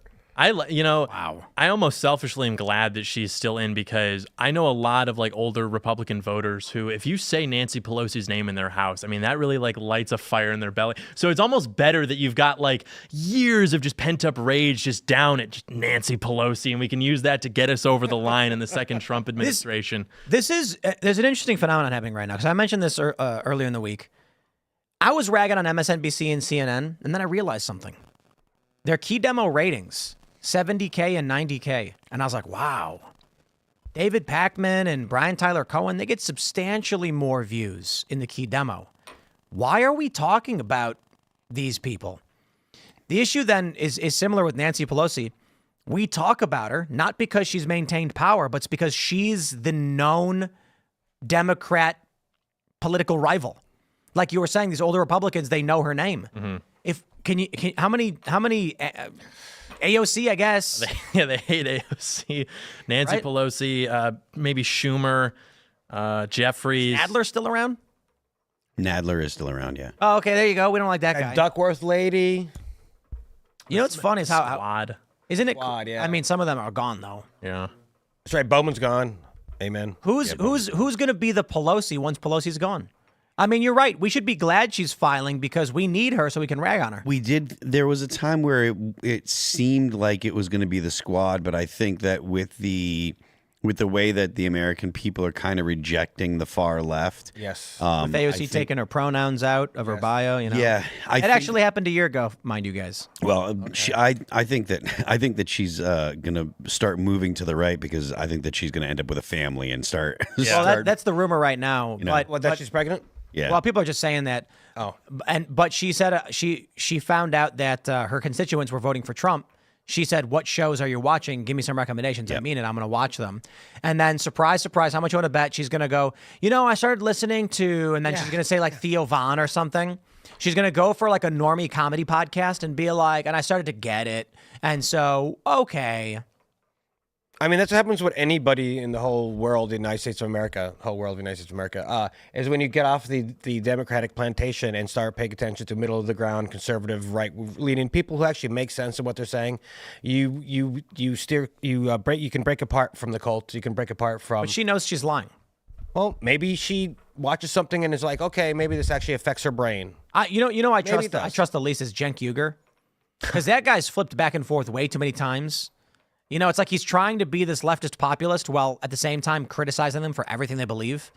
Anna Kasparian's the one that kind of seems legit. Yeah. She got assaulted by a homeless guy, and then they attacked her for it. Put She's just her world upside down. Yeah, and then it wasn't just that, it was that, and then there was the whole birthing person. She was like, "Don't call me a birthing person," and they called her a Nazi for that. Like, if you do, and that's the thing with the left, if you do the smallest, you have the smallest offense, and they go right to you're a Nazi, because there were people in the Young Turks chat and stuff calling her a Nazi because she said, "Don't call me a birthing person." It's like, have more than one speed, right? You don't need to go straight to genocide right off the bat because she said, "Don't call me a birthing person." Like, it's absurd, and it is because of that behavior that she was like, "Wait a minute. Maybe I need to rethink some things." And then she started watching, the Kyle Rittenhouse stuff. And then she's like, "Holy cow, I was wrong about that. What else have I been wrong about?" And once you see through the the curtain, once you see the man behind the curtain, then it's a downhill from there. It's all over. Well, Kyle Kalinske and Crystal Ball seem to have lost their minds. I don't know what happened there. Are they just like sitting in a room, constantly one-upping each other and getting all riled up? I watch She Breaking has Points a lot. She has just truckloads of money, and so Kyle Kalinske can say whatever crazy thing he wants. And She has she's got a good truckloads of show. money? She's got Saga, money, yeah. and she's crazier on X than she is on her show. Right. Kyle's lost You know what I mean? He was actually a kind of like a normal progressive, and then over the past couple of years, now he's just like a troll account. Dude, it's like TDS is insane in their brains. I don't know if it's anything else but just straight TDS out the gazoo. Yeah, look, man. And they love Bernie Sanders, and they're crying now that Bernie's not going to get elected back years ago. It's Bernie's going to join the Trump movement. Let's go. So here's something for you on Thanksgiving. Just be like, yeah, sure. Kyle Kalinske thought that Kamala Harris was going to win Iowa and Florida. So to be fair, he said that was my bearish prediction for what would happen. Kyle Kalinske's actual prediction was that she was going to win every swing state. Ask yourself, why was he wrong? Okay, and why do you listen to people who are wrong? You could have listened to a coin and it would have been more accurate than him. Like, he managed to be 100% wrong. Yeah, that's pretty impressive. You know, it's hard to be that wrong. But Kamala's, he said my bearish prediction that she wins Iowa and Florida. Who would even think about Iowa ever going for Kamala Harris? That makes zero sense in anyone's logical brain. I have no, like, you have to be seriously delusional to think Iowa's going Democrat. Yeah. Not only is it red, but it's trending further and further red. And the midterms were like 9.8 Republican. What's going to happen in 2 years or like a year and a half that's going to shift the other direction 10 points? Nothing. But, you know, people who live in crackpot Wally world watching MSNBC genuinely believe that stuff. Yeah. Well, Ann Seltzer said it. And they made excuses. They were like, no, look, man, it's like people hate Trump so much that women are coming out to vote. And then guess what? Women shifted towards Trump. Yeah. And look at that, what you did with the New York Times. A couple ladies said they hated Trump, but they still voted for him because they cared about other things that mattered more. Yeah, the TDS, I mean, it's being cured. It's naturally being cleansed by the immune system. His, like, net... what was Nahu? Net approval. Yeah, his like unfavorability was like -16 or something, or -24 in 2016. Now is it like -8? And so he's becoming more normalized. People just don't care as much. You know, we've seen what his administration looks like. People are like, okay, this is actually like pretty good. So it just doesn't work the way that it used to. I was in Madison Square for the rally, and I was walking around all day in a MAGA hat. I got nothing but high fives and support. And then obviously, you know, we're not flipping New York, but you couldn't walk around that city in 2016 with a MAGA hat. You get assaulted. All right, good for you then. Let's go. Let's see. Trump's, I guess he's just about as favorable as he's ever been. 44 seems to be the high point. He's at his highest point right now. But I bet if we go dudes, he just jumps way up. Yeah. Let's go. Oh, yeah. Look at that. Dudes around, what day do we got? Dudes for the win. May 27th. Dudes just said, nah, we like him more. And that's it. And let's do, I bet women just absolutely despise the guy. Oh, yeah, look at that. Women do not like Donald Trump. This is the other crazy thing that's happening, too. We used to have very few television channels. So men and women watch the same thing. And so their worldviews were crafted in much the same way. Now, men and women are isolating themselves based on what they watch. Women are watching sex podcasts and men are watching politics. But the crazy thing is when you look at the data, young men have not been radicalized at all. Women have been. Mm-hmm. When you track the partisanship, you can see like the graph is like, here's dudes. Women go like this, straight up. And then they start, here's what ends up happening. This is the self-selection bias for women in media. They're more like, the radicalized women are more likely to get jobs in media because they're not going to have families. They're more likely to then write and express their worldview, which exacerbates wokeness and then just destroys industry and the Democratic Party. So I guess you can just say wokeness was the greatest gift to Republicans. It has ripped the Democratic Party in half, and in 10 years' time, Democrats have destroyed themselves. Yeah, I hope that's true. I hope that we can pull it off and dismantle it, because I do fear the counterattack. I mean, there's no way that they're going to just sit on their hands. I think they understood that they were getting themselves into something highly disadvantageous with Kamala, which is why you had, the Washington Post suddenly deciding they're not going to endorse a candidate for the first time ever or something, or for the first time in like the century. You had all these different instances that just should not have existed given the stakes of the election, where Trump is a convicted felon. He has all these new controversies or whatever, but people seem to like more or less be conceding that Kamala Kamala was not going to win, which is why even I think she got turned down by 8 or 9 prospective VPs, which would never happen. I'd never heard that. No. Yeah. Oh yeah, Gavin Newsom, Gretchen Whitmer, the political talent to the extent that it does exist on the left. All of a sudden, they don't want to hitch their wagon to that. She had to go with Tim Walz, who that was a disaster. So yeah, no one was really confident about that. What do you think the counterattack might be? Any ideas? I think it's going to just be more or less what we've seen. I think it's censorship. I think it's mass immigration, a pathway to citizenship like Elizabeth Warren was talking about, Kamala Harris was talking about, persecution of patriots, everything that they can do to just further just clamp down and make it harder for patriots. And Trump's going to have to do the recent appointments. Take a look at this. 18 to 34-year-olds, 60% unfavorable for Trump. 35 to 49, 56 unfavorable for Trump. 50 to 64, 50% favorable. 65 plus is dead even. This means the older generation is going to move on. The younger generation hates Donald Trump. So we'll see. But let's say young guys. See, young guys don't like Trump. 35 to 49 among men is just about even, but unfavorable is 1 point higher.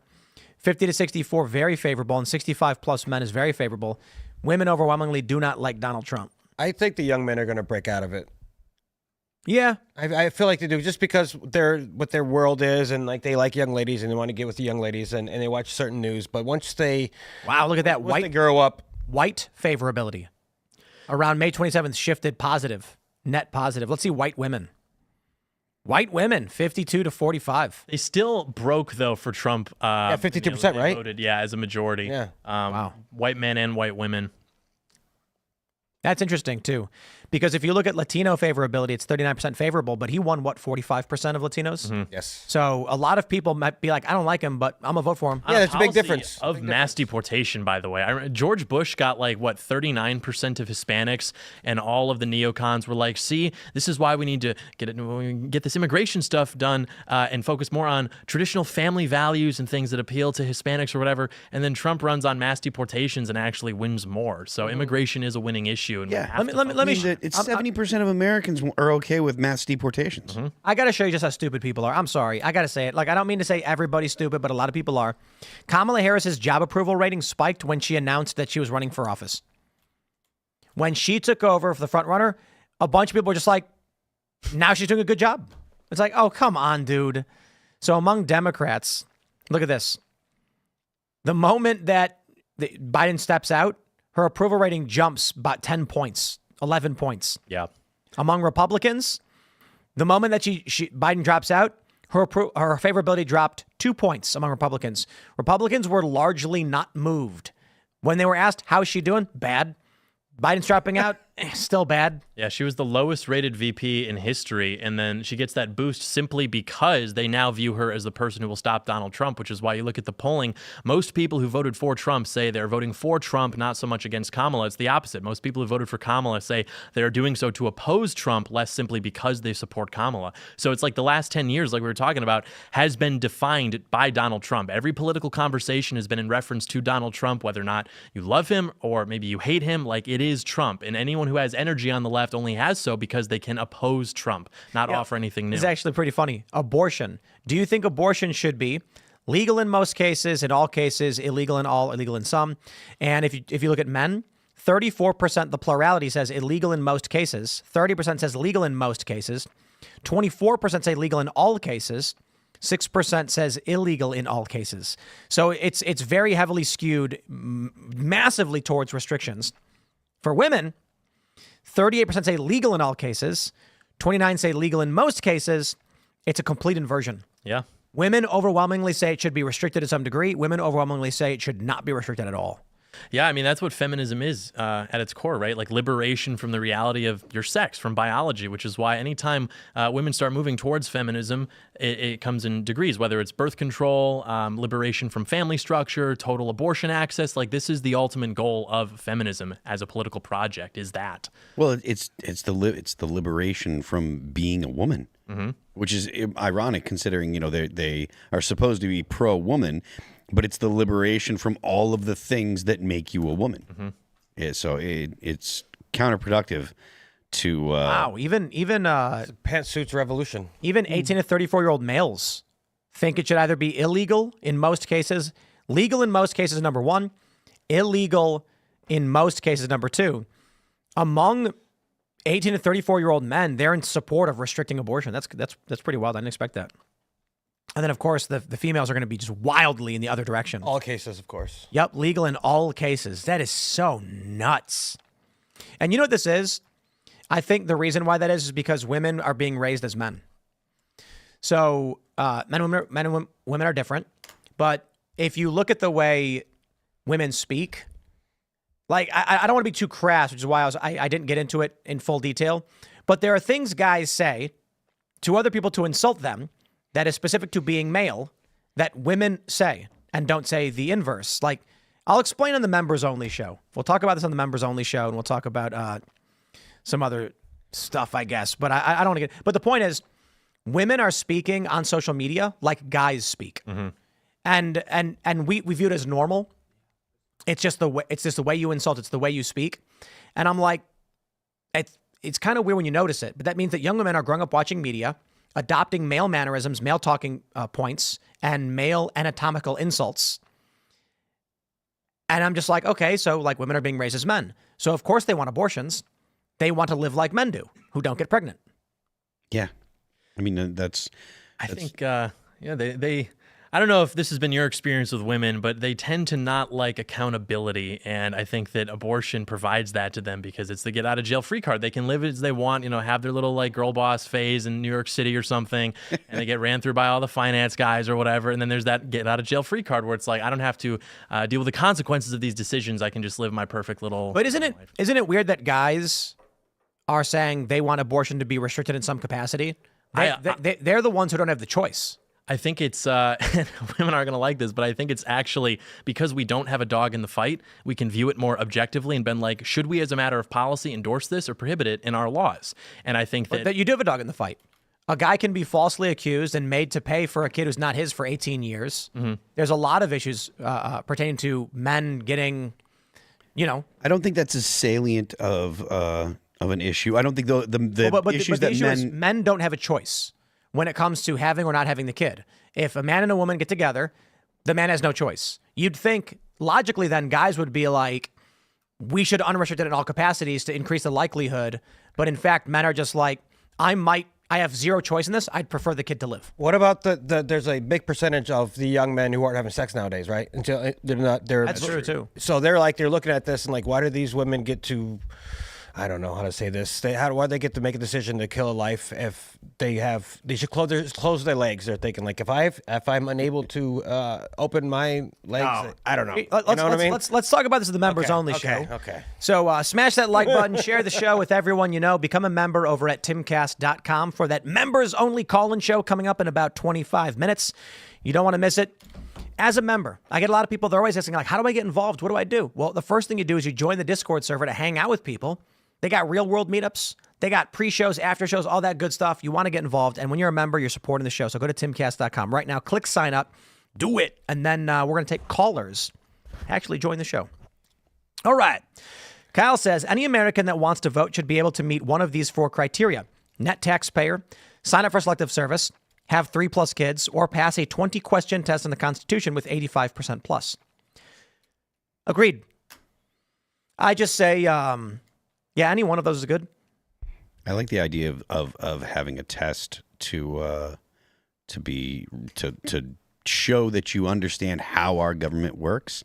I was talking to my girlfriend today, and we were talking about states' rights versus the general notion that people have that everything should be done at the federal level, and it is far more important for you to be active in your state and local politics than at the federal level. And if every school, instead of having a mock election every time the president is elected, if they had a mock election based on the rules for their state when the governor was elected, like those kind of small changes, right? If you did that for kids, and you instill in children when they're learning about how our government works and how our system works, that the states have all the powers that they need to have all the laws passed that they want.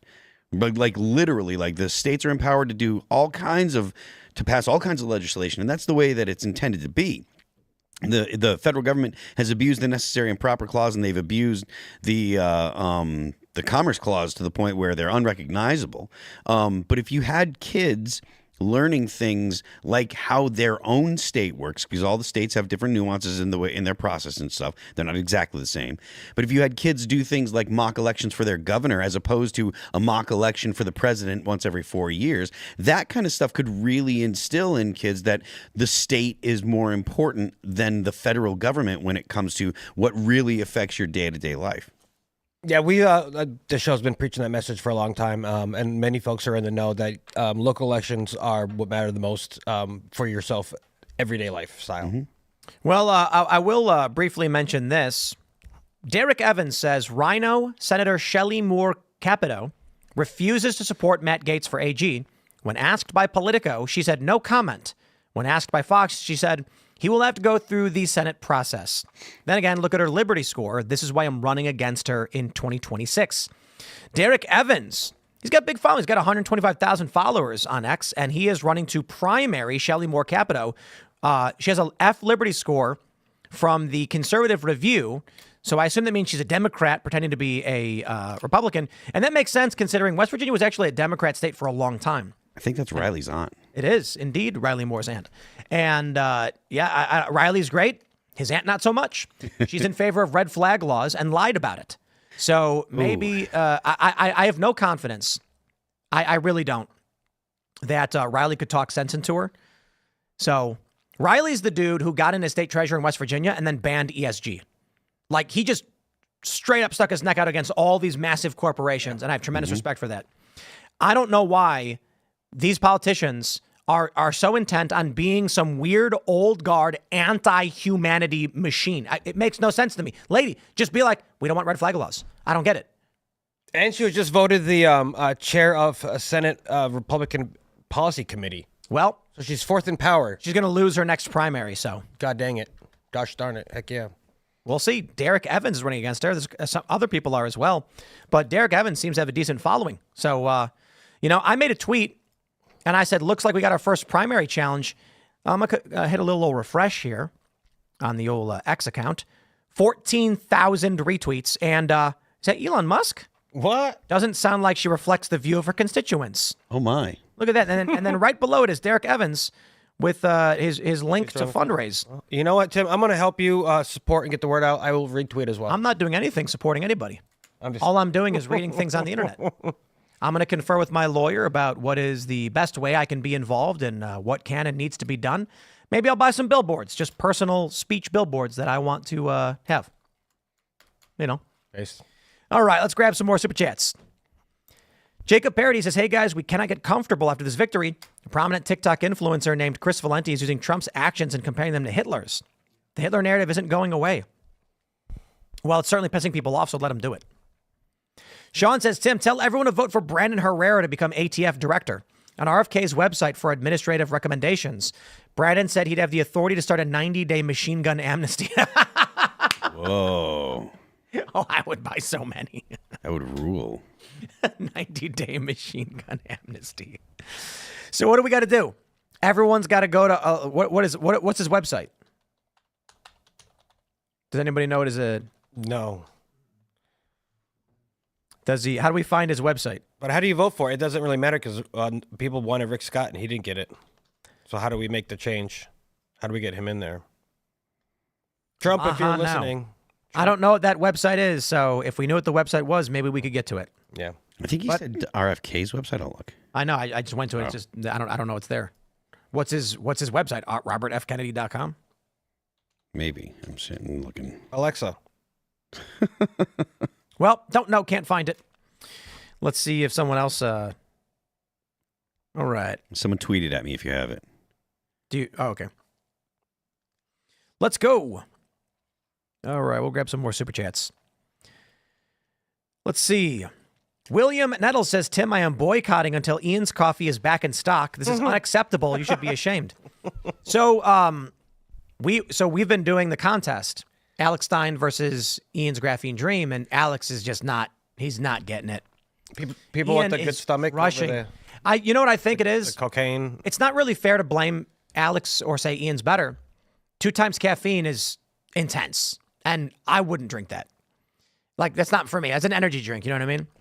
And low acidity coffee is actually something I would drink. Like, that's it, you know? It's lower acidity. It's a special blend.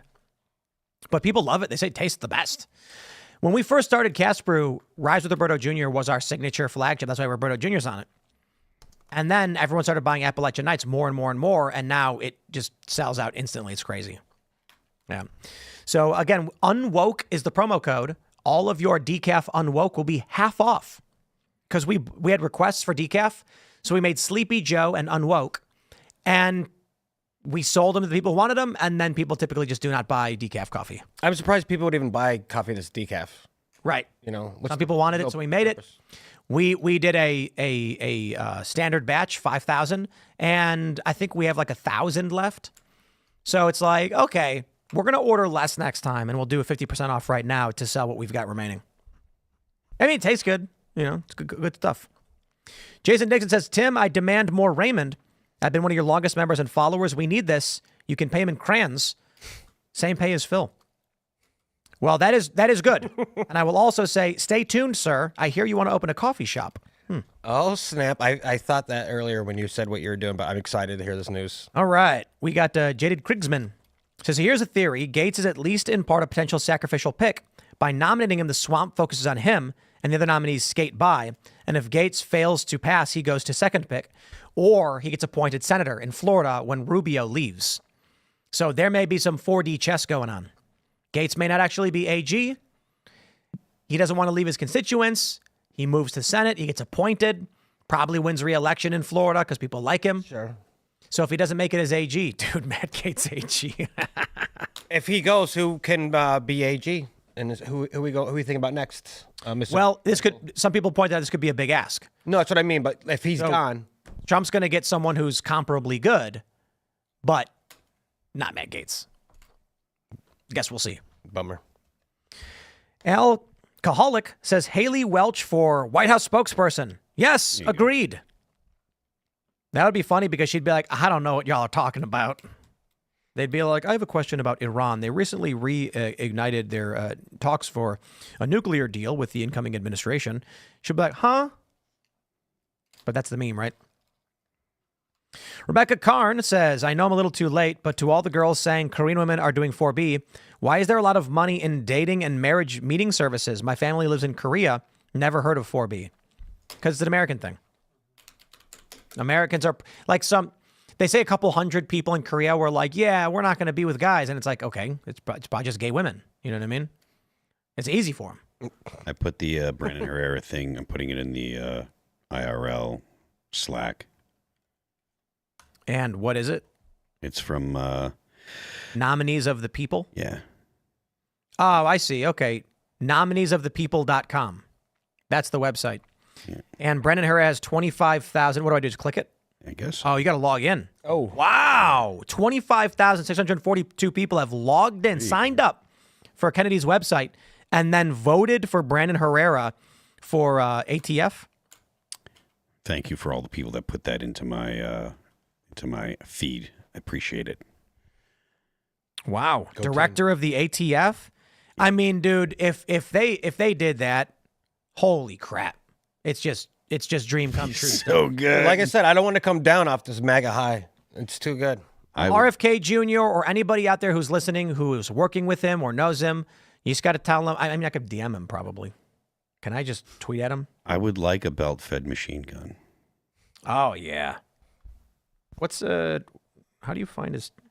I follow the guy. I would spend $10,000 on a new belt-fed machine gun, on a new saw. Sure. Oh yeah, oh geez, get a 249. Forget about it. Absolutely. If I could legally buy a machine gun, I would absolutely buy a 249. All right. Bill Hoekstra says, I'm in California. I checked the status of my ballot vote. I got an email saying it was set aside because sign not matching. I called the election office and they fixed it on the spot. Interesting. Crazy. Ben P says, take a look at the election map real quick and tell me that doesn't look like a big blue Band-Aid just got ripped off this country. Let's go. It did. Yeah, did the Times call the House, right? Yes. Everybody was waiting for them to call it. And I'm like, who cares? Yep. We all knew it. It was already called. But here you go. And we've got, how many seats are left? We've got 8 left. There are 8 seats remaining. And do they have the list?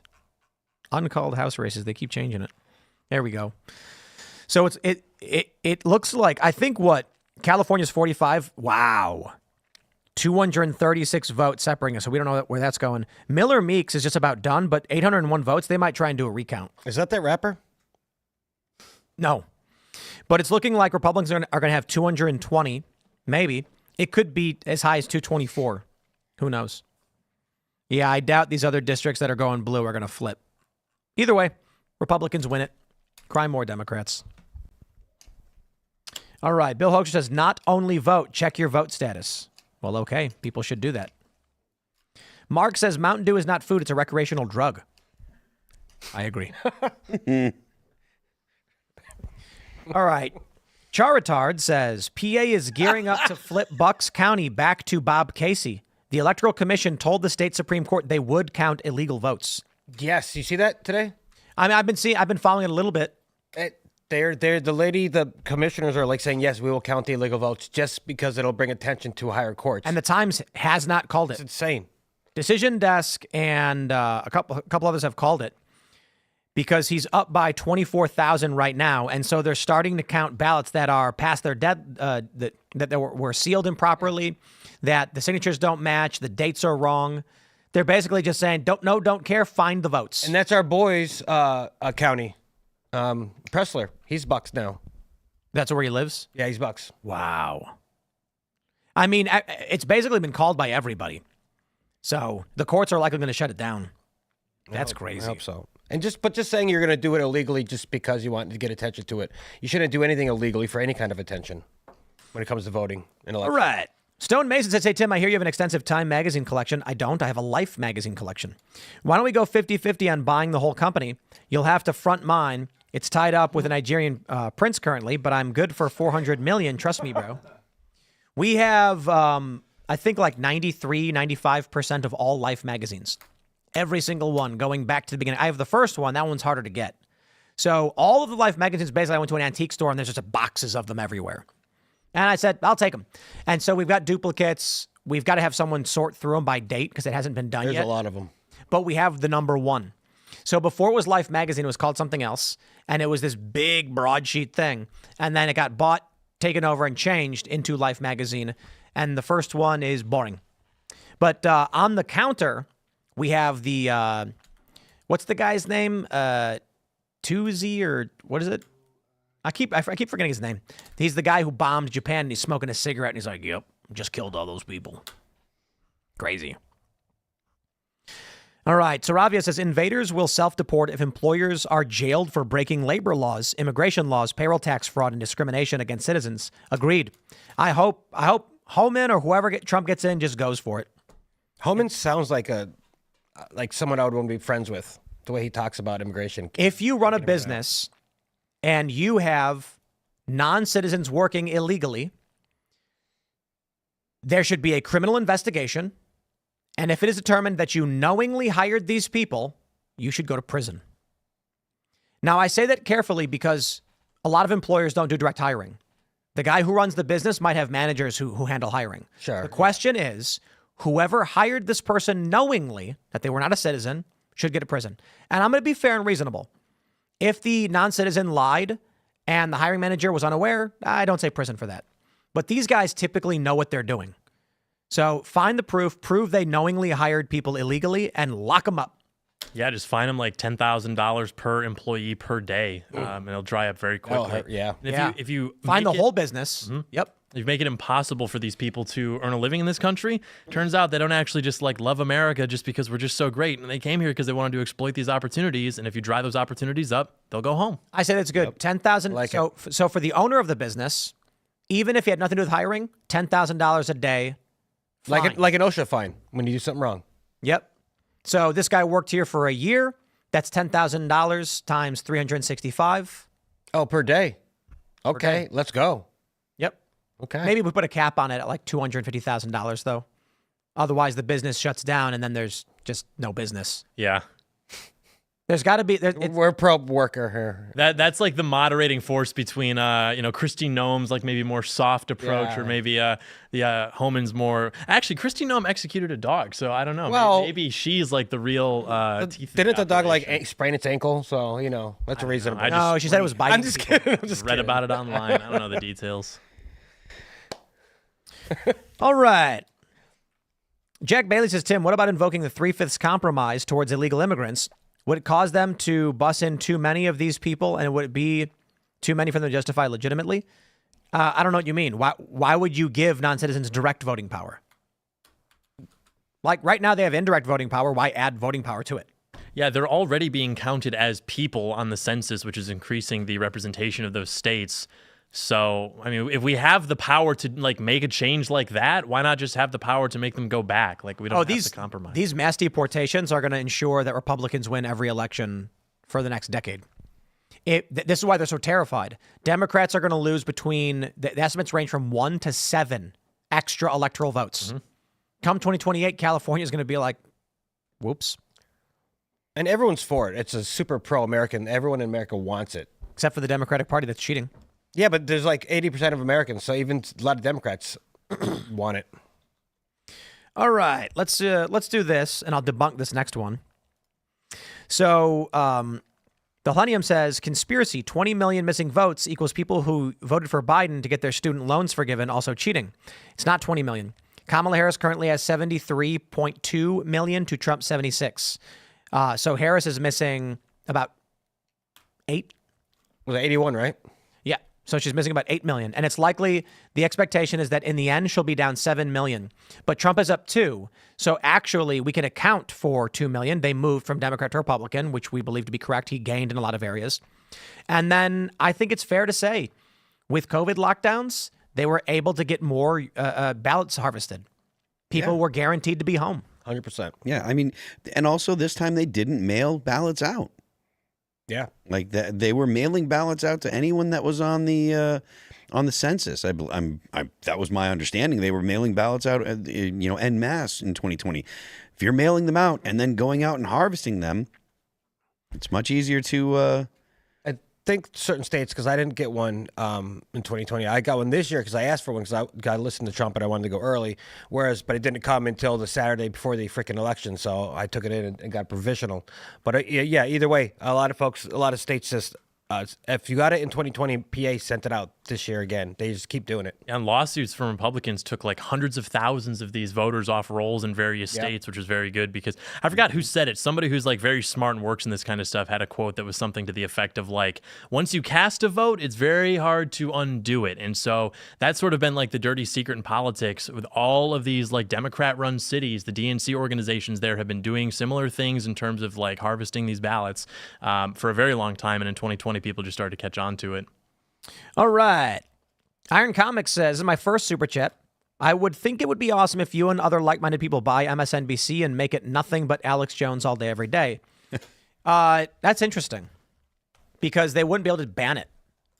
That's actually a good idea. Elon, can you hear me?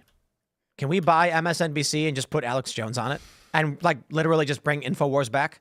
Because they're going to have, MSNBC is going to have a remaining carriage contract. So whatever you end up buying, they're going to say, oh, there's like 7 years left on that contract. They can't just terminate that. They'll try and find something, but then you just change the name to InfoWars and call it the InfoWars Network. That would be the funniest thing, or the funniest outcome, is if he bought MSNBC. And actually, it would be even funnier if he just left it called MSNBC and just had a 24/7 Alex Jones. Keep everything the same. Force them to remain in their contracts. Increase their pay if you have to. Elon Musk. But we're adding Alex Jones on as a panelist for every show. And he's going to be their sidecar. And he's going to have the articles. And he's going to have the iPad. And he's going to be fact-checking everything you say. Alex Jones and Joy Reid. I love it. Alex Jones and Lawrence O'Donnell. Alex Jones and Michael Morning Knowles. Joe. Huh? And Michael Knowles? I mean, Rachel Maddow. Yeah. Same thing. Yes. Michael Knowles, look, I've never met Rachel Maddow, but Michael Knowles is extremely charismatic and extremely friendly, and that doesn't, Rachel Maddow doesn't come across that way, but I understand why you made the mistake. All right, we'll grab one more before we head over to that members only. And let's see. Harley says, "Hey Tim, long time. I'm the one who crocheted you the rooster. Hope you're well. Thank God Trump won. Now the crazy can stop." Oh yes, but there's gonna be a backlash. So we'll see what comes next. But my friends, smash that like button. Share the show with everyone you know. That's how podcasts grow. Oh, that rhymed. And head over to timcast.com right now and click join us to join the movement. We got a Discord server with tens of thousands of people. If you're trying to figure out how to meet people, get involved, and be a part of this movement, timcast.com, you join the Discord server, and boom, you are in. Then you're in. Because here's the thing. This members only show, our members call in and talk to us and our guest. So if you want to join, there's meetups, there's pre-shows, there's after shows. And as a member, you make all of this possible. So let's get going. You can follow me on X and Instagram at Timcast. John, do you want to shout anything out? Yeah, you can find my YouTube at youtube.com/John Doyle. I post a lot of content there. I think you're really going to like it. I am Raymond G. Stanley Jr. Follow me on Twix at Raymond G. Stanley. And also, God bless America and Trump to save the world. Phil? I am Phil That Remains on Twix, where you can subscribe to my X channel. I am Phil That Remains Official on Instagram. The band is All That Remains. You can check out our brand new video for a song called Forever Cold. It's on YouTube, Spotify, Pandora. What are the other Deezer. ones? Deezer. There you go. Deezer. I always forget Deezer. Apple Music. And don't forget, the left lane is for crime. We will see you all over at timcast.com for that not so family friendly, but always funny members only show. Thanks for hanging out.